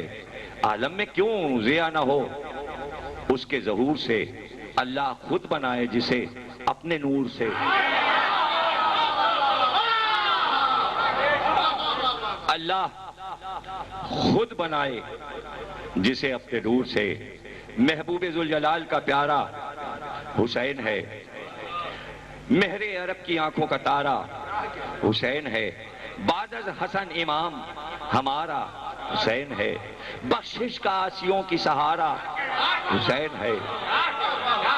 سب کو اسی کی حشر کے دن احتیاج ہے، حقا کہ اس کے سر پہ شفاعت کا تاج ہے۔ مہرے سپہرے امت و حشبت و جلال، جس کو کبھی ازل سے ابد تک نہیں زوال، نزدیک تھا کہ گلشن ایمان ہو پائمال، سرسبز کر گیا اسد کبریا کا لال۔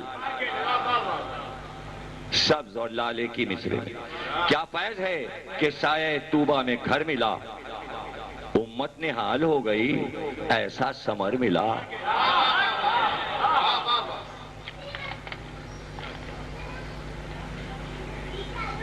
پہلے تو رنگے کفر کیا شیر حق نے دور، برعکس جو تھے قتل ہوئے سب وہ پرغرور، ظاہر ہوئے حسین تو حق نے کیا ظہور، وہ بھی خدا کے نور تھے یہ بھی خدا کے نور، حب علی کے ساتھ جب ان کی ولا ہوئی ایمان کے آئینے کو دوبارہ جلا ہوئی۔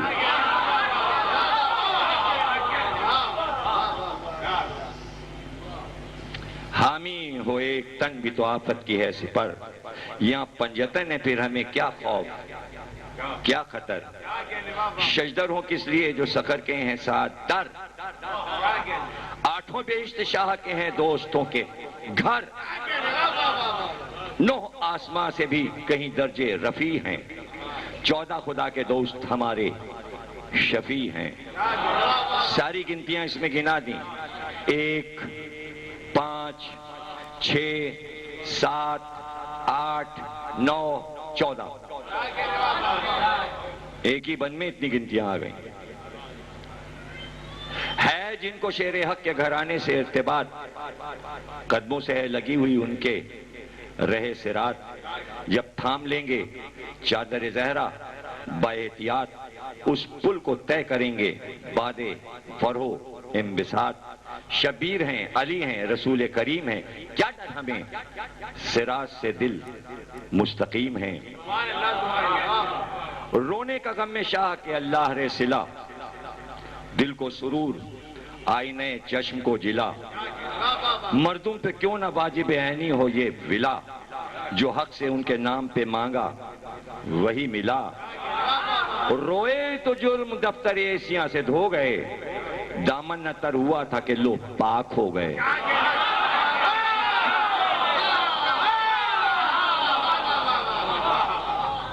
دامن نہ تر ہوا تھا کہ لو پاک ہو گئے۔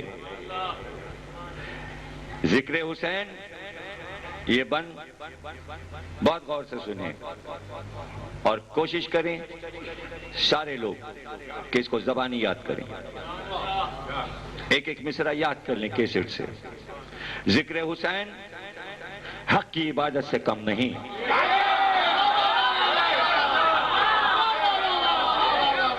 ذکر حسین حق کی عبادت سے کم نہیں، اور رونے کا اجر شہادت سے کم نہیں، اور آپ جب کہتے ہو ہائے حسین کر کے روتے ہو تو اسے کہتے ہیں نالا، فریاد کرنا، نالا نالا ہر ایک اذان و اقامت سے کم نہیں۔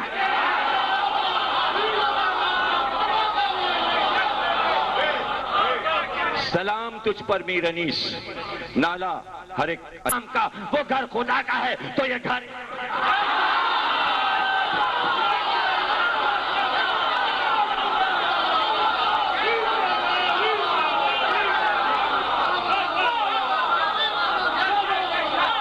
یہ گھر امام کا،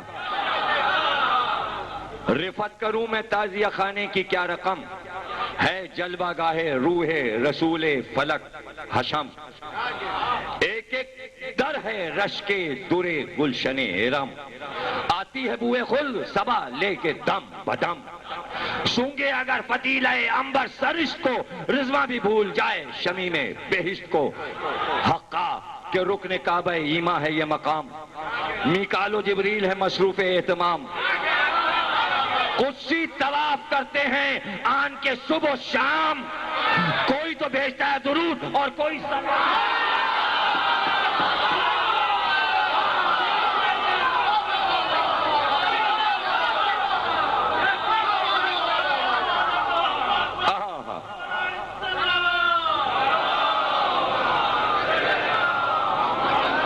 کوئی تو بھیجتا ہے درود اور کوئی سلام، ہے آسمان کا قول، امام باڑے کو دیکھ کے آسمان کہہ رہا ہے، ہے آسمان کا قول کہ میں خاک رہا ہوں، کہتا ہے عرش فرش دربار گاہے در بارگاہ ہوں، ہے کہکشاں کو شوق کہ میں رہ گزر بنوں، خورشید کو ہوس ہے کہ قندیل در بنوں، زہرہ کو آرزو ہے کہ رشک قمر بنوں، ہے لولا لگی ہوئی کہ چراغ آن کر بنوں، کہتے ہیں نجم اختر طالع بلند ہو، مجمر بنے جو مہر تو ہم بھی سپند ہو۔ آب حیات میں بھی نہ ہوگی یہ آب و تاب، کوثر کے منہ میں نام سے جس کے بھرائے آپ، زمزم کو اس کی چاہ میں ہر دم ہے اضطراب، خوشبو یہ ہے کہ شرم سے پانی ہے یہاں گلاب۔ کہتا ہے آب نظر امام جلیل ہوں، دعویٰ سلسبیل کو ہے کہ میں سبیل ہوں۔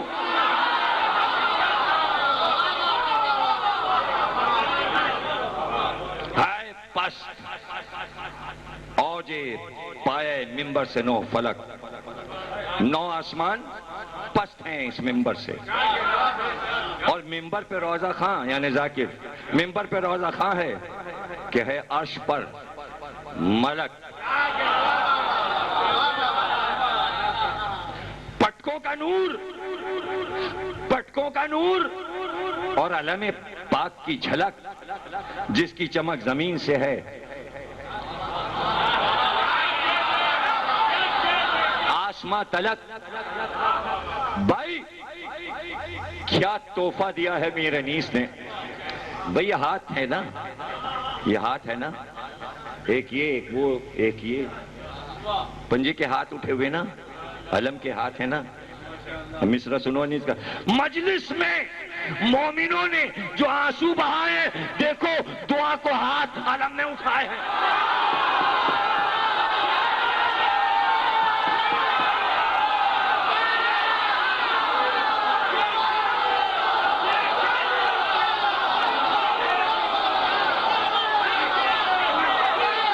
مجلس میں مومنوں نے جو آنسو بہائے ہیں،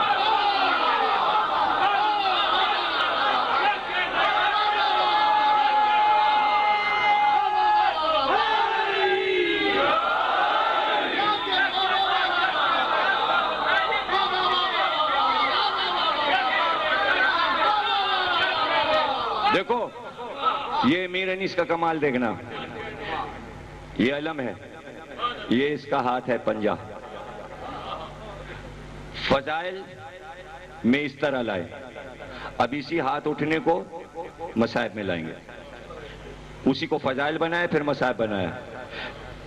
اب یہ دھواں اٹھ رہا ہے اگر جل رہی ہے، پیچیدہ اونٹ کا یہ دھواں اور گلوں کی بو، گویا کھلے ہیں گیسوے حوران ماہرو، بیتاب ہیں علی علی ولی شاہ نیکو، ممبر کے پاس روتی ہیں زہرا کشادہ منہ، اس بزم رسول جو ماتم کو آئے ہیں، سر پیٹنے کو ہاتھ علم نے اٹھائے ہیں۔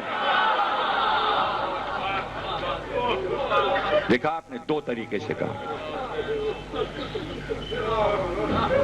اچھا آپ دیکھیں کہ جو فریرہ ہوتا ہے اس پہ سرخ رنگ چھڑکا ہوتا ہے، فریرے پہ علم کے، جو کل علم نکلیں گے آپ دیکھیں گے۔ امیر انیس کہتے ہیں ہے جلوہ گر جو حضرت عباس کا علم، شوکت وہی ہے، روب وہی اور وہی حشم، مشق سکینہ دیکھ کے لگتے ہیں تیرے غم، ہے ہاتھ ایسے شیر کے بازو ہوئے قلم، ہر دم رہے نہ کیوں دل زہرا بھرا ہوا، ہے آج تک لہو سے فریرہ بھرا ہوا۔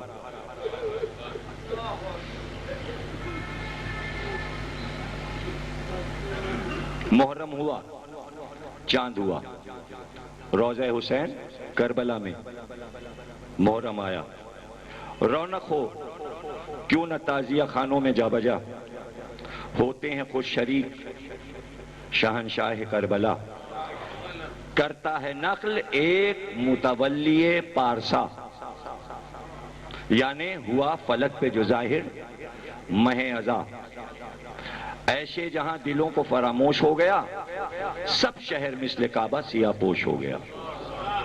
کربلا میں محرم آ گیا، کالے جھنڈے کربلا معلی میں لگ گئے، بزم ازا تھا، روضہ سلطان مشرقین، دن رات مجلسیں تھیں بس اور ماتم حسین، مردوں میں شور سینہ زنی، عورتوں میں بین، آتی تھی فاطمہ کی صدا، ہائے نور عین، جس دم بیان شہادت سرور کے ہوتے تھے، زوار قتل گاہ میں جا جا کے روتے تھے۔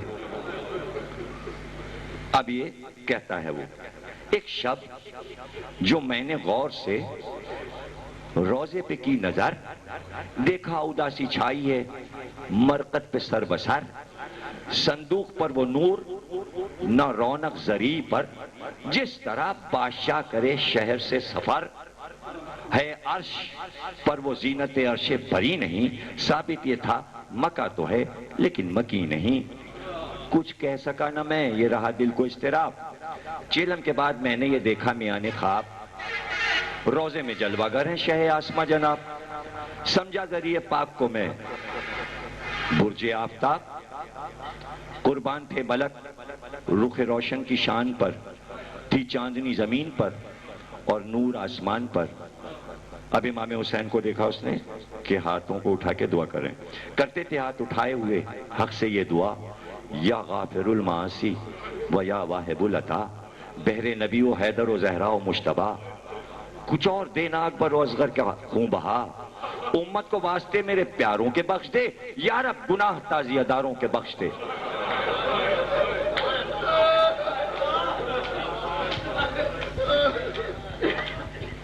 اب امام حسین دعا کر رہے ہیں زری میں، اور وہ دیکھ رہا ہے، خواب میں دیکھ رہا ہے، اسرت میں میرے شیعوں کا رہ تو کفیل دار، وسعت دے ان کے رزق میں جو ہیں عیال دار، یعنی جن کے خاندان بڑے ہیں، پروردگار انہیں زیادہ رزق دے۔ امام حسین زری میں کہہ رہے ہیں آسان کر ان غریبوں پہ سختی احتضار، یعنی موت کا وقت آئے تو ان پہ روح کے قبض کے وقت سختی نہ ہو۔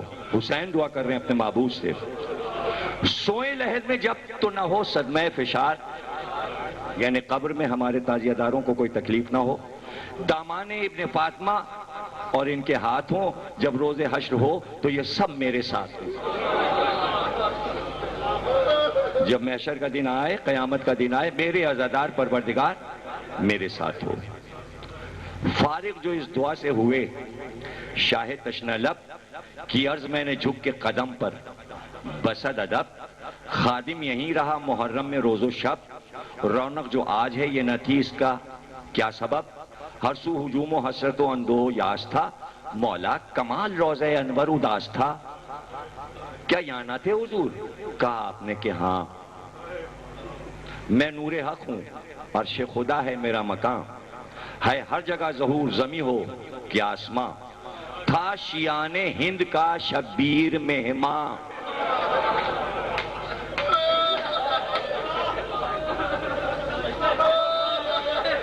میں ان کا مہمان تھا۔ تربت تو یہاں ہے جو میرے ظاہر اداس تھے، جو کربلا سے دور ہیں ہم ان کے پاس تھے۔ ذرا پیار تو دیکھیے، کربلا والو تمہارے پاس تو زری ہے، لیکن ہمارے وہ چاہنے والے جو دور ہیں، ہم محرم میں ان کے پاس گئے تھے اور 40 دن ہم ان کے پاس رہتے ہیں۔ قدر کرو اپنی، کل الوداع ہے، یہ الوداع کی رات ہے۔ حسین اب جا رہے ہیں کربلا معلی واپس۔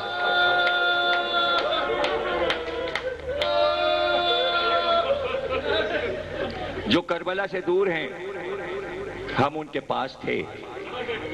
اب دیکھیے، سب کو چھوڑ دیجئے کہ کوئی آپ کی تعریف نہیں کرتا، نہ کرے نہ کرے۔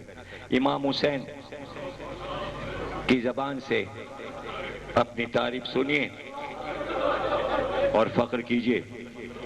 یہ معصوم نے تعریف کر دی، ہمیں کسی کی تعریف کی کیا ضرورت۔ فرما رہے ہیں جو کربلا سے دور ہیں ہم ان کے پاس تھے، دنیا میں دوستوں کی بھی خاطر ضرور ہے، تم پاس ہو تو اوروں سے مرقد بھی دور ہے، ہر دل میں روشنی ہے، ہر ایک گھر میں نور ہے، میں آفتاب ہوں میرا ہر جا ظہور ہے مجھ سے قرب بودھ ہو گر مشرقین کا، جس گھر میں تعزیہ ہو وہ گھر ہے حسین۔ جہاں جہاں تعزیہ رکھا جائے گا وہ حسین کا گھر ہے۔ حسین کہہ رہے ہیں مصروف دل سے ہیں میرے غم میں وہ خوش سیرت۔ اب بتا رہے ہیں کہ جو میں وہاں گیا تھا تو کیوں جاتا ہوں میں ان کے پاس، اور کیوں مجھے محبت ہے ان عزاداروں سے، وجہ بتا رہے ہیں۔ وہ دل سے میرا غم مناتے ہیں، مصروف دل سے ہیں میرے غم میں وہ خوش سیر، سر پیٹنے میں ہوتے ہیں 10 دن انہیں بسر، برمے سیاہ لباس تو رخ آنسوؤں سے تر، مجلس نہ جس میں ہو کوئی ایسا نہیں ہے گھر۔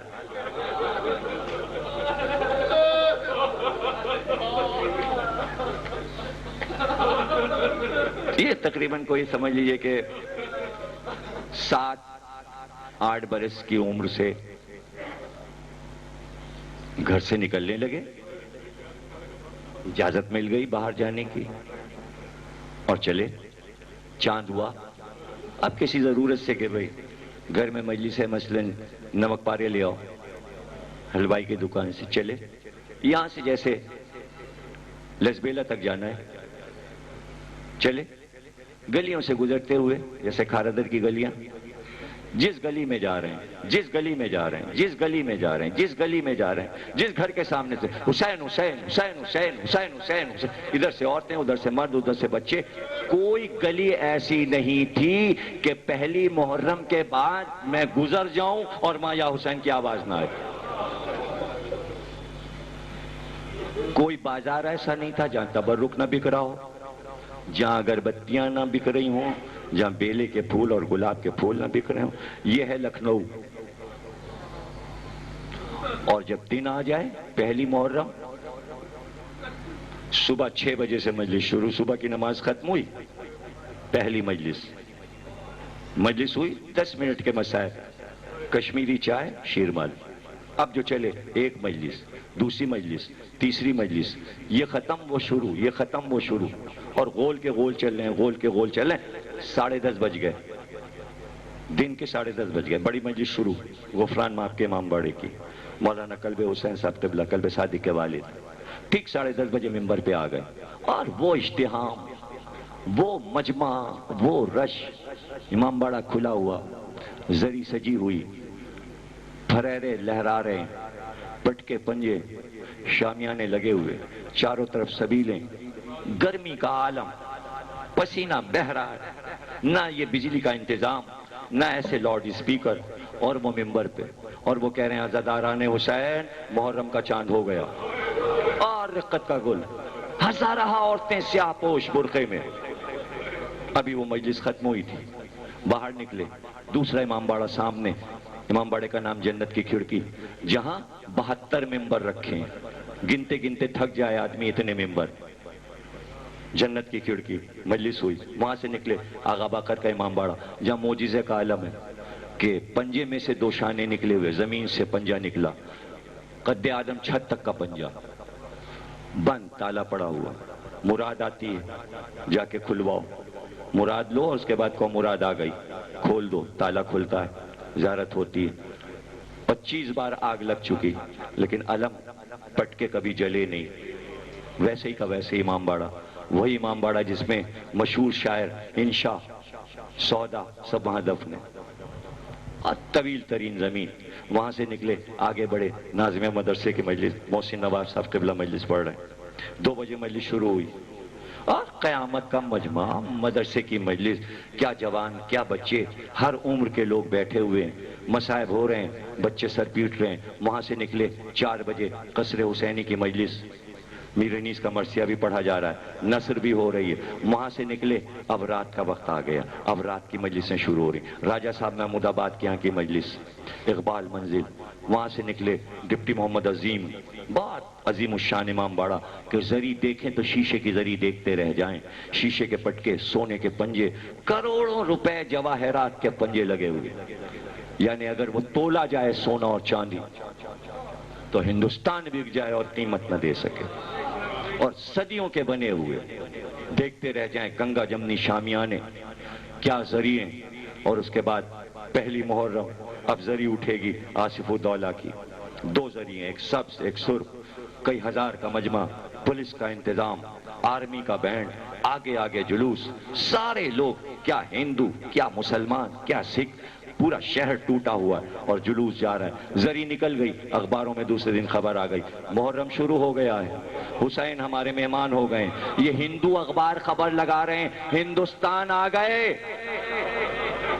یہ ہے وہ امن کی فضا، یہ مسلمانوں کو بتانا ہے پاکستان کو کہ تم نے اگر ہمارے محرم کو امن دیا ہے تو کوئی کارنامہ نہیں کیا، ہمیں تو کافر بھی امن دیتا رہا ہے۔ اس لیے یہ موضوع رکھا تاکہ یہاں کے سارے فرقے اس بات کو سمجھیں کہ کبھی اس عزاداری کی مخالفت نہ کریں، جو کچھ ہم جس طرح کر رہے ہیں کرنے دیں اور اسی طرح اہتمام کرتے رہیں۔ جب وہاں کی ہندو پولیس کر سکتی ہے تو مسلمان پولیس پہ تو واجب ہے کہ وہ ہمارے جلوسوں کا اہتمام کرے اور ہمارے لیے امن کے راستوں کو صاف کرے اور دیکھتی رہے کہ کہیں کوئی خطرہ تو نہیں ہے۔ حالانکہ وہاں کوئی خطرہ نہیں، اس لیے کہ ہندو بم نہیں پھینک سکتا حسین کے جلوس پہ یا امام باڑے میں۔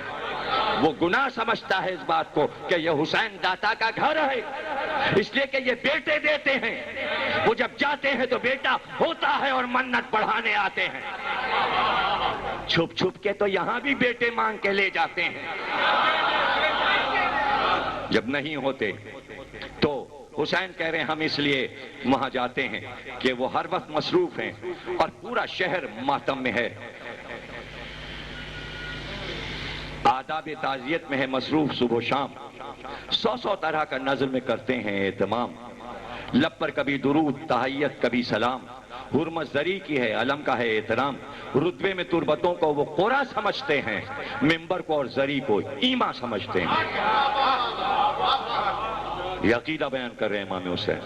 پیاسوں کا ذکر تشنہ دہانی ہے جا بجا، چشموں سے آنسوؤں کی روانی ہے جا بجا، ہم کو ملا جو وہی پانی ہے جا بجا، ہم کو ملا نہ جو وہی پانی ہے جا بجا، نوحے ہیں اور مرثیہ خوانی ہے جا بجا، دل ان کے بے کسی پہ میری دردناک ہیں، سینے تو ہیں کبود گریبان چاک ہیں، دروازے پر سبیلے ہیں لنگر ہیں جا بجا، رستے ہیں مثل آئینہ آئینہ قلب باصفا، بازار میں بلند ہے سقوں کی یہ صدا۔ ہمارے بچپن تک یہ تھا کہ مشکیں بھر کے سقا، شریف لوگ بڑے لوگ مشکیں لٹکا کے نکلتے تھے، نظر حسین پانی پی لو، نظر حسین ایک ہاتھ میں کوزا، اس لیے کہ گرمی اتنی ہوتی تھی راستے میں ٹھنڈا پانی نہیں ملتا تھا، تو کنووں کے ٹھنڈے پانی سے مشکیں بھری ہوئی، راستے میں ہر جانے والے کو پکار کے پانی لے لو۔ یہ ایک شہر کا بتا رہا ہوں، پورا ہندوستان اسی رنگ میں رنگا ہوا ہے اور ہم چاہتے یہ ہیں کہ پاکستان اسی رنگ میں رنگ جائے، پورے پاکستان میں اسی طرح عزاداری منائی جائے، اس کی مخالفت نہ ہو، اس لیے کہ یہ حسین کی ماں کا وعدہ ہے اور جو چیز معصوم سے متعلق ہوتی ہے اسے جتنا روکا جاتا ہے وہ اتنا بڑھتی جاتی ہے۔ یہ تو خواب میں بھی کوئی نہ سوچے کہ یہ پاکستان میں کہیں پر کبھی بند ہو سکتی ہے، سمجھ گئے آپ؟ یہ کبھی کوئی روک نہیں سکتا اس عزاداری، یہ جلوس، یہ ماتم، یہ عزاداری، یہ مجلسیں، یہ تابوت، یہ تعزیہ، یہ عالم اسی طرح نکلتے رہیں گے اور مخالفین کے منہ کالے ہوتے رہیں گے، اس لیے کوئی بھی اس کی کبھی مخالفت نہ کرے ورنہ اس کے رزق کی برکت ختم ہو جائے گی۔ یہ پتے کی بات بتا رہا ہوں، جو حسین کی عزاداری کی مخالفت کرے گا۔ امام حسین کہہ رہے ہیں کہ سقے جو ہیں وہ بازار میں پکارتے پھر رہے ہیں، پانی پی لو پی لو، یہ آپ بہر شہنشاہ کربلا، پیاسے نہ جاؤ نظر حسین قتیل ہے، تھا جس کا قحط اب وہی پانی سبیل ہے۔ امام حسین فرما رہے ہیں کیا عشق ہے کہ نام پہ میرے فدا ہیں سب، کیوں کرنا ہو غلام شہ لاپتہ ہیں سب، غمخار اہل بیت رسول خدا ہیں سب، مظلوم کے ہیں دوست کثیر البکا ہیں سب، سبتے نبی کی پیاس پہ آنسو بہاتے ہیں، خنجر کا نام سن کے تو غش ان کو آتے ہیں۔ اب یہ تو امام حسین خود سب کچھ دیکھ رہے ہیں نا، اور وہی دیکھنے کے لیے آتے ہیں۔ اب کیا کیا امام حسین آنے کے بعد جب مجلس میں ہندوستان میں شریک ہوتے ہیں، آپ کے ساتھ بیٹھتے ہیں، تو امام فرماتے ہیں کہ ایک ایک عزادار کو دیکھتے ہیں، ایک ایک کا چہرہ دیکھتے ہیں کہ وہ کس طرح رو رہا ہے۔ امام خود فرما رہے ہیں کہ ہم خود جا کے دیکھتے ہیں، سنتے ہیں نامرادی قاسم کا بیان، سر پیٹتے ہیں سب، بنے دولہا بسط فغاں۔ جب آگ کا ماتم ہوتا تھا اور یہاں بھی ہوتا ہے تو جناب قاسم کی شبیہ بن جاتی ہے، کفن سر سے باندھ کے قاسم دولہا قاسم دولہا، اور غل کرتے ہیں کہ مر گئے عباس نوجوان، اکبر کے غم سے چشم کسی کی ہے خون فشاں، جب ذکر تشناکامی اصغر ہوتے ہیں، دیکھیے گا یہ امام حسین کیا فرما رہے ہیں، جب ذکر تشناکامی اصغر کے ہوتے ہیں، کرتوں سے منہ کو ڈھانپ کے بچے بھی روتے ہیں، چھوٹے چھوٹے بچے کرتوں سے منہ کو ڈھانپ کے بچے بھی روتے ہیں۔ پیاسے رہیں 7ویں تاریخ سے جو ہم شربت پہ نظر دیتے ہیں وہ صاحب کرم ہوتا ہے، 8ویں سے تو یہ شہر بزم غم، تابوت ماں اٹھاتا ہے کوئی علم، روح علی بھی 7 محبوں کے ہوتی ہے، زہرا ہر ایک بزم میں جا جا کے روتی ہے۔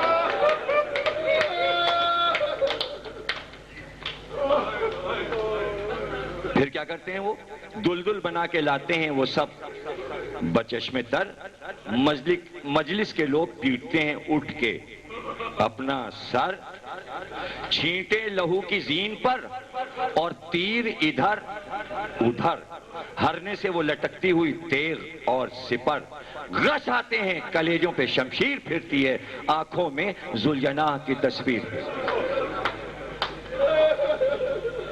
ہوتی ہے جب آیا شب عاشور، ہوتی ہے جب آیا وہ شب اسرت و ملال، جس کی سحر کو قتل ہوا فاطمہ کا لال، ہوتا ہے پرتے غم سے عجب عورتوں کا حال، ماتم میں کھول دیتی ہیں اپنے سروں کے بال، ہر تازی کے سامنے یوں بین ہوتے ہیں جیسے کسی عزیز کی میت پہ روتے ہیں،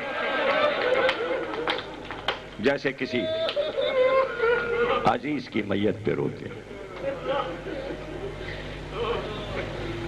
روتی ہیں۔ لیکن جیسے ہی محرم کا چاند ہوا، یہ ایک بات آپ کو بتا دوں کہ عورت اپنے شوہر کو بے انتہا عزیز رکھتی ہے اور سمجھتی ہے کہ یہ میرا سہاگ ہے، اور سہاگ کی جتنی نشانیاں ہیں ان کا احترام کرتی ہے۔ اگر ایک چوڑی بھی ٹوٹ جائے تو وہ نظر دلاتی کہ میرا شوہر سلامت رہے۔ اتنی عزیز ہوتے ہیں عورت کو اپنے زیور اور چوڑیاں، اس لیے کہ شوہر سے منسوب ہے۔ لیکن وہی عورت ادھر چاند ہوا اور رضا خانے میں آواز ہو رہی ہوتی، چوڑیاں ٹوٹ رہی ہوتی ہیں، زیور نوچے جا رہے ہوتے، اس لیے کہ سکینہ کے کانوں سے در کھینچے گئے۔ یہ ہے محبت، یہ محبت دنیا کے کسی رہنما کو نصیب نہیں ہے سوا حسین بھائی پورے عشرے کی حاصل تقریر، اور تمہارے لیے دعائیں ہیں اور یہ ذکر خود ہی دعا ہے، اس لیے کہ حسین بیان کر رہے ہیں کس طرح روتی ہیں عورتیں، جیسے کسی عزیز کی میت پہ روتے ہیں۔ روتی ہیں بیویاں جو گھروں میں بشور و شین، اس وقت یاد آتے ہیں زینب کے مجھ کو بین۔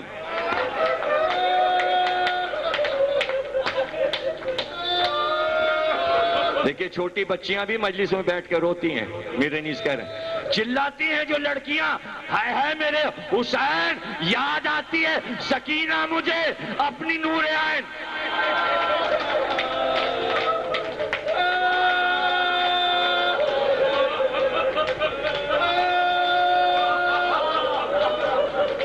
امام حسین فرماتے ہیں کہ ان کی بکا سے تیر علم دل پہ چلتے ہیں، غربت پہ اپنی خود میرے آنسو نکلتے ہیں۔ دیکھیے عزاداروں کے ساتھ خود حسین آپ سے ذکر سن کے اپنے غم میں خود رو رہے، یہ ہے مولا کے ارشادات۔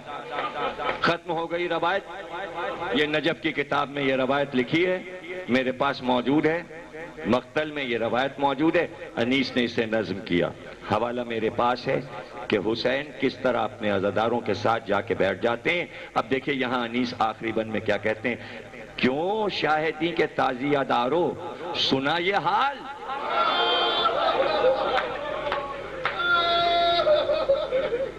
کیوں شاہد دیں کہ تعزیہ دارو، سنا یہ حال، کرتا ہے خود تمہاری ثنا فاطمہ کا لال۔ اب کیا چاہیے؟ اب کیا چاہیے؟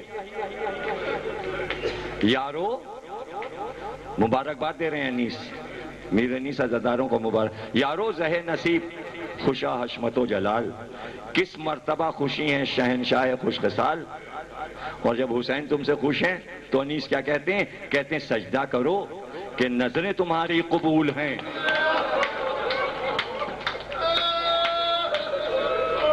سجدہ کرو۔ دیکھیں 9 ربیع الاول پرسوں ہے، میلاد کا دن ہے، خوشی کا دن ہے، سوگ بڑھ جائے گا پرسوں۔ آیت اللہ خوئی نجف میں 9 ربیع الاول کو سب کو اپنے پاس بلاتے تھے، کہتے تھے آ جانا، عید کا دن ہے، عید زہرا۔ ممبر پہ جاتے تھے اور جتنا مجمع بیٹھا ہوتا تھا کہتے تھے ایک دعا میں پڑھاتا ہوں، تم سب سجدے میں گر جاؤ۔ نمی کو سجدہ کیوں؟ اس لیے کہ جو 2.25 مہینے عزاداری کی وہ قبول ہوئی، شکرانے کا سجدہ۔ یہ ہے 9 ربیع الاول، جس دن سجدہ شکرانہ کہ ہماری عزاداری، ہمارا ماتم، ہماری مجلس قبول۔ تو انیس کیا کہہ رہے ہیں؟ سجدہ کرو کہ نظر تمہاری قبول ہے، رونا قبول، تعزیہ داری قبول، عزاداری قبول۔ اور یہی معصوم کا ارشاد ہے کہ جو عمل کر لو، حج ہو یا روزہ یا نماز، جب کر لو وہ عمل تو دل میں یقین رکھو قبول ہو گیا۔ لیکن سب سے زیادہ مقبولیت اس عمل کو حاصل ہے، اس لیے کہ اس عمل کا آج تک جواب کسی تاریخ میں نہیں بن سکا، اس لیے کہ یہ غم کوئی شرط نہیں مانگتا سوا محبت کے۔ محبت ہے تو جو چاہے دولت ان سے لے لو، اور یہ حکم قرآن ہے کہ محبت کرو، اللہ رسول کا فرمان ہے محبت کرو۔ تم نے محبت کی، دل میں محبت آئی، پھر وہاں سے بارش ہونے لگی۔ جس کے دل میں محبت آ جائے، یزید کی صحبت میں بیٹھا ہو تو کیا ہے؟ یہ فرمائش ہے بچیوں کی، بار بار 3 دن سے خطا رہے تھے، میں ان کی فرمائش پوری کر رہا ہوں۔ یزید کا غلام تھا، جوان تھا، غلام ترکی تھا، لیکن جیسے ہی سنا کہ حسین مارے گئے، کہ یہ تو نبی کے نواسے تھے، حسین دل میں محبت آئی، تھا یزید کا غلام، کالے کپڑے پہن لیے اور اپنے اوپر یزید کا ہر پیسہ حرام کر لیا۔ اس کا لیا ہوا کچھ نہیں کھاؤں گا، خود ہی ہزار بند بنتا، بیچتا، جو اس سے پیسے ملتے اس سے روٹی کھاتا۔ دیکھا اس نے کہ دربار میں سر حسین بھی آ گیا، اس نے کچھ ظاہر نہیں کیا یزید پر کہ میرے دل میں کیا ہے۔ رات آتی کمرہ بند کر کے بیٹھ کے روتا۔ غلام تھا، کیا کر سکتا تھا؟ ترکی سے خرید کے لایا گیا تھا، لیکن دل میں محبت آ گئی۔ سر حسین ایک کنویں میں رکھا گیا، اس پہ زینے تھے، وہ تہہ خانہ تھا، اس پہ پہرا رہتا، چاروں طرف یزید کے سپاہی رہتے۔ لیکن عجیب اتفاق ہوا کہ کنجی دی گئی غلام ترکی کے ہاتھ میں، تجھے معمور کرتے ہیں، تجھ پہ ہمیں بڑا اعتماد ہے، سر حسین پہ تجھے معمور کرتے ہیں۔ کنجی اس کے ہاتھ میں، صبح تک پہرا، رات کو اندر جائے، تالا کھولے، سیڑھیاں اترے، سر حسین کو اٹھائے، زانوں پہ رکھے اور رونا شروع کرے۔ حسین میں غلام ہوں، میں غلام، لیکن یہ میرا وعدہ ہے میرے حسین، آپ کا جسم کربلا میں دفن ہے، سر یہاں ہے، میں وعدہ کرتا ہوں میں آپ کو لے کے چلوں، میں ایک دن آپ کو لے کے چلوں گا۔ روز روئے، سر کو رکھ دے، تالا لگا دے اور باہر نکل کے نجف کی طرف رک کر کے زیارت پڑے، السلام علیکہ یا امیر المومنین، مولا علی آپ کے بیٹے کا سر لے کر ایک دن آپ کی بارگاہ میں آؤں گا، آپ کو سلام کر کے پھر کربلا لے جاؤں گا اور اس سر کو امام حسین کے قبر دفن کروں گا، یہ میرا وعدہ ہے۔ زینب چلی گئیں، سید سجاد سر مانگتے رہ گئے، یزید نے سر نہیں دیا، کہا ہم نے اس کو حاصل کیا ہے لاکھوں فوجیں بھیج کر، یہ تو ہمارے خزانے میں رہے گا۔ زینب تڑپتی چلی گئیں، بھائی کا سر نہیں ملا، اسی کنویں میں رہا۔ ایک رات چپکے سے اس نے تہہ خانے کو کھولا، ایک رومال لے گیا، اس میں سر حسین کو باندھا، باندھ کر سر کو لیا اور لے کر چلا۔ خاموشی کے ساتھ رات کی تنہائی میں سر کو لے کر ہاتھ میں باہر نکلا، کافی دور نکل گیا۔ پہرے داروں کو جب پتا چلا کہ غلام ترکی بھی غائب ہے اور سر حسین بھی غائب ہے، پورے محل یزید میں شور ہو گیا۔ یزید خود آ گیا، کہ جتنی جلدی ہو سکے اس کو پکڑو اور پکڑ کے لاؤ اور سر حسین واپس لاؤ۔ فوجیں چلی، گھوڑوں پہ سوار دوڑے، پیچھا کیا، جنگل میں وہ جا رہا تھا، فوج ساتھ ساتھ چل رہی تھی، یہ فوج کو دیکھ رہا تھا، فوج اسے نہیں دیکھ پا رہی تھی۔ سمجھ گیا کہ مولا نے میرے ساتھ کرم کیا، میں عزادار ہوں۔ فوج واپس ہو گئی، اسے اطمینان ہو گیا کہ تھک کے فوج واپس چلی گئی۔ اب یہ بار بار چھپ کر اپنے پیروں سے کہتا، کانٹے لگے ہیں تو کیا، ہمت کرو اے میرے پیروں، ہمت کرو، نجف تک جانا ہے، علی کے بیٹے کا سر ہمارے ہاتھ میں ہے، ہمیں یہ پہنچانا ہے۔ اے میرے جسم میرا ساتھ دے، اے دل دھڑکتا رہے، ارے اس کے جذبے کی قدر کرو، تم بھی عزادار ہو۔ آخری رات ہے، مجلس ختم ہو گئی، ماتم کرو، رو، گریا کرو، ابھی عافیہ کاظمیہ پڑھے گی، خوب رونا، عزاخانے سے نکلنا، ممبر کو چومتے رہنا، نہ یہ پٹ کے پنجے ہوں گے کل رات کو، نہ یہ علم ہوگا، نہ یہاں یہ ممبر ہوگا، یہاں آؤ گے تو یہ سب نہیں ملے گا۔ دعا کرو، کہتے جاؤ قبول کو مولا خدمت نہیں کر سکے، اگر کوئی کمی رہ گئی ہو تو معاف کیجئے، اور ایسی راتیں عزاداری کی صدیوں آتی رہیں اور تم سلامت رہو اور اسی طرح ماتم کرتے رہو، ایسے ہی مجلس کی رونقیں رہیں، تمہارے بچے جوان ہو جائیں، نسلوں میں یہ غم رہے۔ وہ چلا آگے بڑھا، راستے میں ایک نصرانی عورت خورشید بانو اپنی 40 کنیزوں کے ساتھ خیمے لگائے پڑی ہوئی تھی، اس کا ڈیرا تھا، اس کو کہیں آگے جانا تھا، سب اس کے ملازم ساتھ تھے۔ رات آدھی گزر گئی تھی، وہ سونے کے لیے لیٹ چکی تھی، کنیزوں سے اس نے کہا تھا پردے ڈال دو، رات ہو گئی ہے، اندھیرا کر دو تاکہ میں سو جاؤں۔ ایک بار اٹھ کے بیٹھ گئی، کنیزوں سے کہا ہم نے کہا تھا پردہ ڈال دو، یہ روشنی کیسی آ رہی ہے، کیا چاند نکلا ہوا ہے؟ کنیز دوڑ کے در خیمہ پہ گئی، پھر واپس آئی اور مالکہ سے کہا حضور روشنی چاند کی نہیں ہے، ایک مسافر جا رہا ہے راستے میں، اس کے ہاتھ میں رومال میں کوئی موتی ہے، اس موتی سے شعائیں پھوٹ رہی ہیں اور پورا جنگل، پورا صحرا روشن ہو رہا ہے، خیمے میں بھی روشنی آ رہی، آئیے چل کے دیکھیے۔ خورشید بانو آئی، اس نے دیکھا کہ ایک مسافر فاقہ کش، ہونٹ خشک، پیروں میں کانٹے، کپڑے پھٹے ہوئے، ہاتھ میں کوئی چیز باندھے ہوئے، لیکن اس میں سے روشنی پھوٹ رہی ہے۔ خورشید بانو نے غلاموں کو دوڑایا کہ جلدی جاؤ، اس مسافر کو روکو، اس کو میرے پاس لاؤ۔ لوگوں نے اسے روکا، قریب آیا، کہ یہ تیرے ہاتھ میں موتی کیسا ہے؟ کہ یہ دورے بے بہا ہے، یہ بہت قیمتی ہے، کہ فروخت کر تو قیمت میں دے دوں، کہ اس کی قیمت زمین و آسمان بھی ادا نہیں کر سکتے، یہ ایسا موتی ہے کہ اس کی قیمت کوئی نہیں دے سکتا۔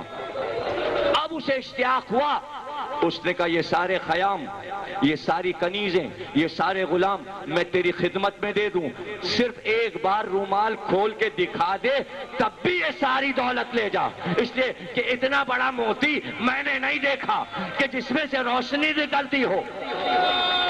بس ختم ہو گئی تقریر، 2 جملے رہ گئے، ماتم کرتے ہوئے اٹھ جانا، زیارت پڑھتے ہوئے عزاخانے سے نکل جانا، اس لیے کہ یہ الوداعی رات ہے، کل کا دن قیامت کا دن ہے، یوم غم ہے، امام حسن عسکری کا ماتم بھی ہے، 11ویں امام کا غم بھی ہے، زینب مدینے بھی پہنچی ہیں۔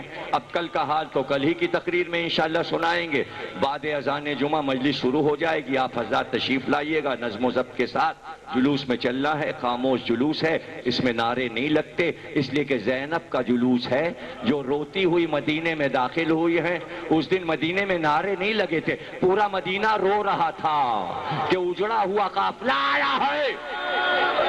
اس قافلے کا حال کل سننا کہ مدینے میں یہ جلوس کیسے لٹا ہوا جلوس آیا۔ آج کی حد تک تقریر ختم ہو رہی ہے، ایک بار اس نے کہا اچھا جاتا کہاں ہے؟ کہا ہمیں نجف تک جانا ہے، اگر تمہیں دیکھنا ہے یہ موتی تو یہ ہم علی کی قبر پہ چل کے رومال کھولیں گے، وہاں چلو چل کے دیکھ لینا۔ کہا اچھا ایک رات ٹھہر جا، اس رات مہمان ہو جا، صبح ہم سارا سامان اٹھائیں گے، خیموں کو لپیٹیں گے، پھر تیرے ساتھ چلیں گے۔ کہا اچھا، ایک خیمہ خالی کر دیا، کہا یہاں مہمان ہو جا، صبح ہوتے ہی ہم سب تیرے ساتھ نجف چلیں گے۔ تھکا ہوا تو تھا ہی، پیاسا تھا، بھوکا تھا، جیسے ہی زمین پہ لیٹا لیکن سر کو ہاتھ سے نہیں چھوڑا، سینے پہ رکھ لیا اور دونوں ہاتھ سے سر کو لپٹا لیا تاکہ کوئی لے کے نہ جا سکے۔ لپٹا کے جو لیٹا تو نیند آ گئی، نیند آ گئی۔ ادھر خورشید بانو اپنے خیمے میں ٹہلنے لگی، 40 کنیزیں پریشان، دیکھتی ہیں کہ میری مالک پریشان ہے، لیٹتی ہے، کہتی سو جاؤ، لیکن کہتی ہے جیسے ہی آنکھ لگتی ہے ذرا سی نیند آتی ہے، کانوں میں پتہ نہیں کس کے رونے کی آواز آتی ہے، جو آواز آتی ہے ایسی دردناک آواز ہے میں تمہیں کیا بتاؤں، ایسا لگتا ہے جیسے کوئی ماں اپنے جوان لال کے لاشے پہ روتی ہے۔ جزاک اللہ۔ اور جب میں آنکھ بند کرتی ہوں تو حضرت عیسیٰ میرے سامنے آ کے کھڑے ہو جاتے ہیں اور کہتے ہیں خورشید بانو تو سو رہی ہے، تیرے گھر نبی کا نواسہ مہمان ہے، محمد کا نواسہ تیرے گھر آیا ہے اور تو آرام کر رہی ہے۔ سمجھ میں نہیں آتا کیا یہ مسافر جو آیا ہے کیا کسی نبی کے خاندان کا ہے؟ ابھی تو اس کو کچھ پتا ہی نہیں، وہ سمجھتی ہے یہ مسافر جو ہے یہ برگزیدہ ہے۔ کنیزوں سے کہتی آؤ چلو دیکھیں تو صحیح وہ خیمے میں کرتا کیا ہے، لیکن جب کنیزوں کے ساتھ آئی تو دیکھا وہ تو بے خبر سو رہا ہے، لیکن اس کے سینے پر وہ رومال جو بندھا رکھا ہے اس سے روشنی پھوٹتی ہے اور وہ اس کے سینے سے فضا میں بلند ہوتا ہے اور آواز آتی ہے السلام علیکہ یا امیر المومنین۔ بس یہ جو معجزہ اس نے دیکھا، اس نے کنیزوں سے کہا کہ برگزیدہ یہ موتی ہے، یہ اس کا امانت دار ہے، یہ ابھی سو رہا ہے بے خبر، لاؤ اس کو اٹھا لاؤ تاکہ ہم اپنے خیمے میں لے چل کے کھول کے دیکھیں تو کہ یہ موتی کیسا ہے۔ ساری کنیزوں نے اس رومال کو اٹھایا، اپنے خیمے میں خورشید بانو لائی، کہ تم سب حلقے میں چاروں طرف بیٹھ جاؤ اور بیچ میں اس کو رکھ لو، میں اس کو کھولوں گی تاکہ میں دیکھوں یہ ہے کیا چیز۔ خورشید بانو نے رومال کو کھولا، گیریں کھولی، سمجھ رہی تھی موتی ہوگا، کوئی قیمتی موتی ہوگا، آنکھیں چکا چوند ہوں گی۔ اب جو نظر گئی تو دیکھا کٹی ہوئی گردن، رگیں خشک، ہاتھوں میں حلقے، زلفیں الجھی ہوئی، چہرے پہ لہو۔ بس اب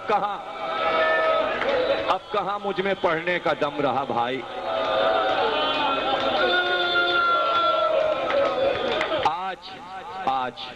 آج کی حد تک کل کی 2 مجلسیں ہیں، کہا کہ برگزیدہ یہ موتی ہے، یہ اس کا امانت دار ہے، یہ ابھی سو رہا ہے بے خبر، لاؤ اس کو اٹھا لاؤ تاکہ ہم اپنے خیمے میں لے چل کے کھول کے دیکھیں تو کہ یہ موتی کیسا ہے۔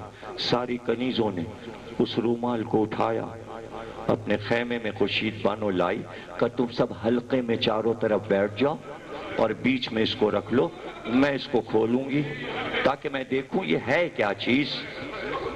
خورشید بانو نے رومال کو کھولا، گیریں کھولی، سمجھ رہی تھی موتی ہوگا، کوئی قیمتی موتی ہوگا، آنکھیں چکا چوند ہوں گی۔ اب جو نظر گئی تو دیکھا کٹی ہوئی گردن، رگیں خشک، ہاتھوں میں حلقے، زلفیں الجھی ہوئی، چہرے پہ لہو۔ بس اب کہاں مجھ میں پڑھنے کا دم رہا بھائی۔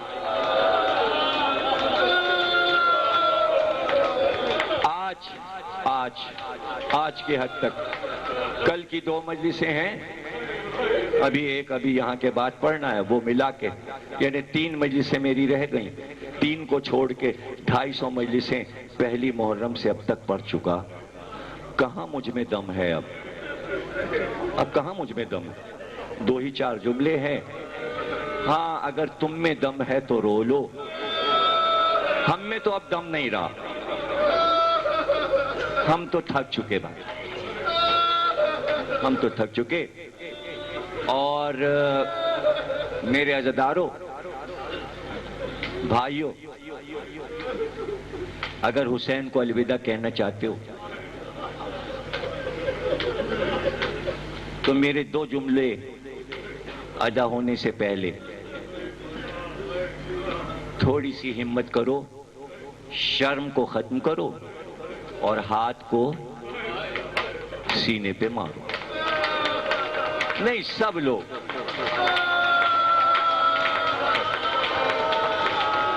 اور زور سے کہو، میرا مولا حسین الوداع۔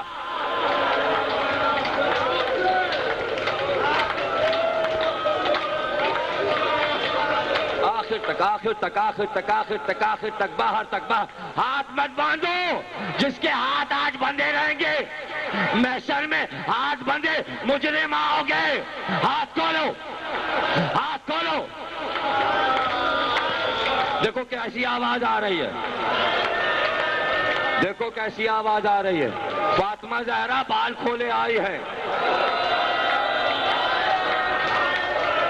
جیو، سلامت رہو، زندہ رہو، برکتیں رہیں۔ ایک بار جھکی اور جھک کر کہا، تو کون ہے؟ تو کس کا کٹا ہوا سر ہے؟ کوئی آواز نہ آئی، خیمے کے پیچھے سے ایک آواز آئی، خورشید بانو، میرا لال حسین، میرا لال، فاطمہ کا لال حسین۔ پیاسا مارا گیا، اس کے بچوں کو قتل کیا گیا، یہ میرا بیٹا حسین ہے۔ بھائی سن لو، تم عزادار ہو نا، وہ عیسائی، وہ نصرانی ایک بار اٹھی اور کنیزوں سے کہا، یہ مظلوم ہے، یہ مظلوم ہے، مظلوم کا ماتم ہوتا ہے، ماتم۔ سب کو کہا اٹھو، کنیزوں سے کہا اٹھو۔ 40 کنیزیں اٹھیں اور کہا ایک بار بالوں کو کھولو۔ سب نے بالوں کو کھولا، کہا میرے ساتھ مل کر، سب مل کر کہو، یہ جو آواز آ رہی ہے بی بی کی اور وہ کہہ رہی ہے حسین حسین۔ خورشید بانو نے حلقہ بنایا، سب نے مل کر سر کے گرد پھرنا شروع کیا اور ماتم، حسین حسین حسین حسین حسین حسین۔ اتنا ماتم کیا، اتنا ماتم کیا کہ سب بے ہوش ہو کے گر گئیں، بے ہوش ہو کے گر گئیں، بے ہوش ہو کے گر گئیں۔ پھر ہوش میں آئی، کہنے لگی اب ہمت نہیں ہے، اب پیروں میں دم نہیں ہے، اس لیے کہ اتنا طواف کیا ہے سر کا اور اتنا ماتم کیا ہے۔ تو خورشید بانو کہنے لگی اچھا اب ہمت نہیں ہے، ایسا کرو کہ اپنے بالوں کو خیمے کی رسیوں میں باندھو۔ 40 اس نے اپنے بالوں کو خیمے کی تنابوں میں باندھا، کہا اب ماتم کرو، ماتم شروع کیا، حسین حسین حسین، اتنا ماتم کیا کہ بال ٹوٹ کے تنابوں میں رہ گئے، بے ہوش ہو کر سب گر گئی، سب بے ہوش ہو گئی، سر کے گر سب بے ہوش ہو کے گر گئی۔ مسافر کی آنکھ کھلی، اٹھا، سر غائب تھا، دیکھتا ہوا ایک ایک خیمے میں چلا، جب اس خیمے میں آیا دیکھا سب کے بال ٹوٹے ہوئے پڑے ہیں اور بے ہوش پڑے، اور بیچ میں سر حسین۔ دوڑ کر دیکھا کہ رومال کھلا تھا، رومال کو باندھا، لے کر چلا، دوڑتا ہوا چلا، دوڑتا ہوا چلا، کچھ دور بڑھا تھا، خورشید بانو کو ہوش آیا اور سب کو اٹھایا، کہ مسافر چلا گیا، وہ مظلوم کا سر چلا گیا، جلدی چلو۔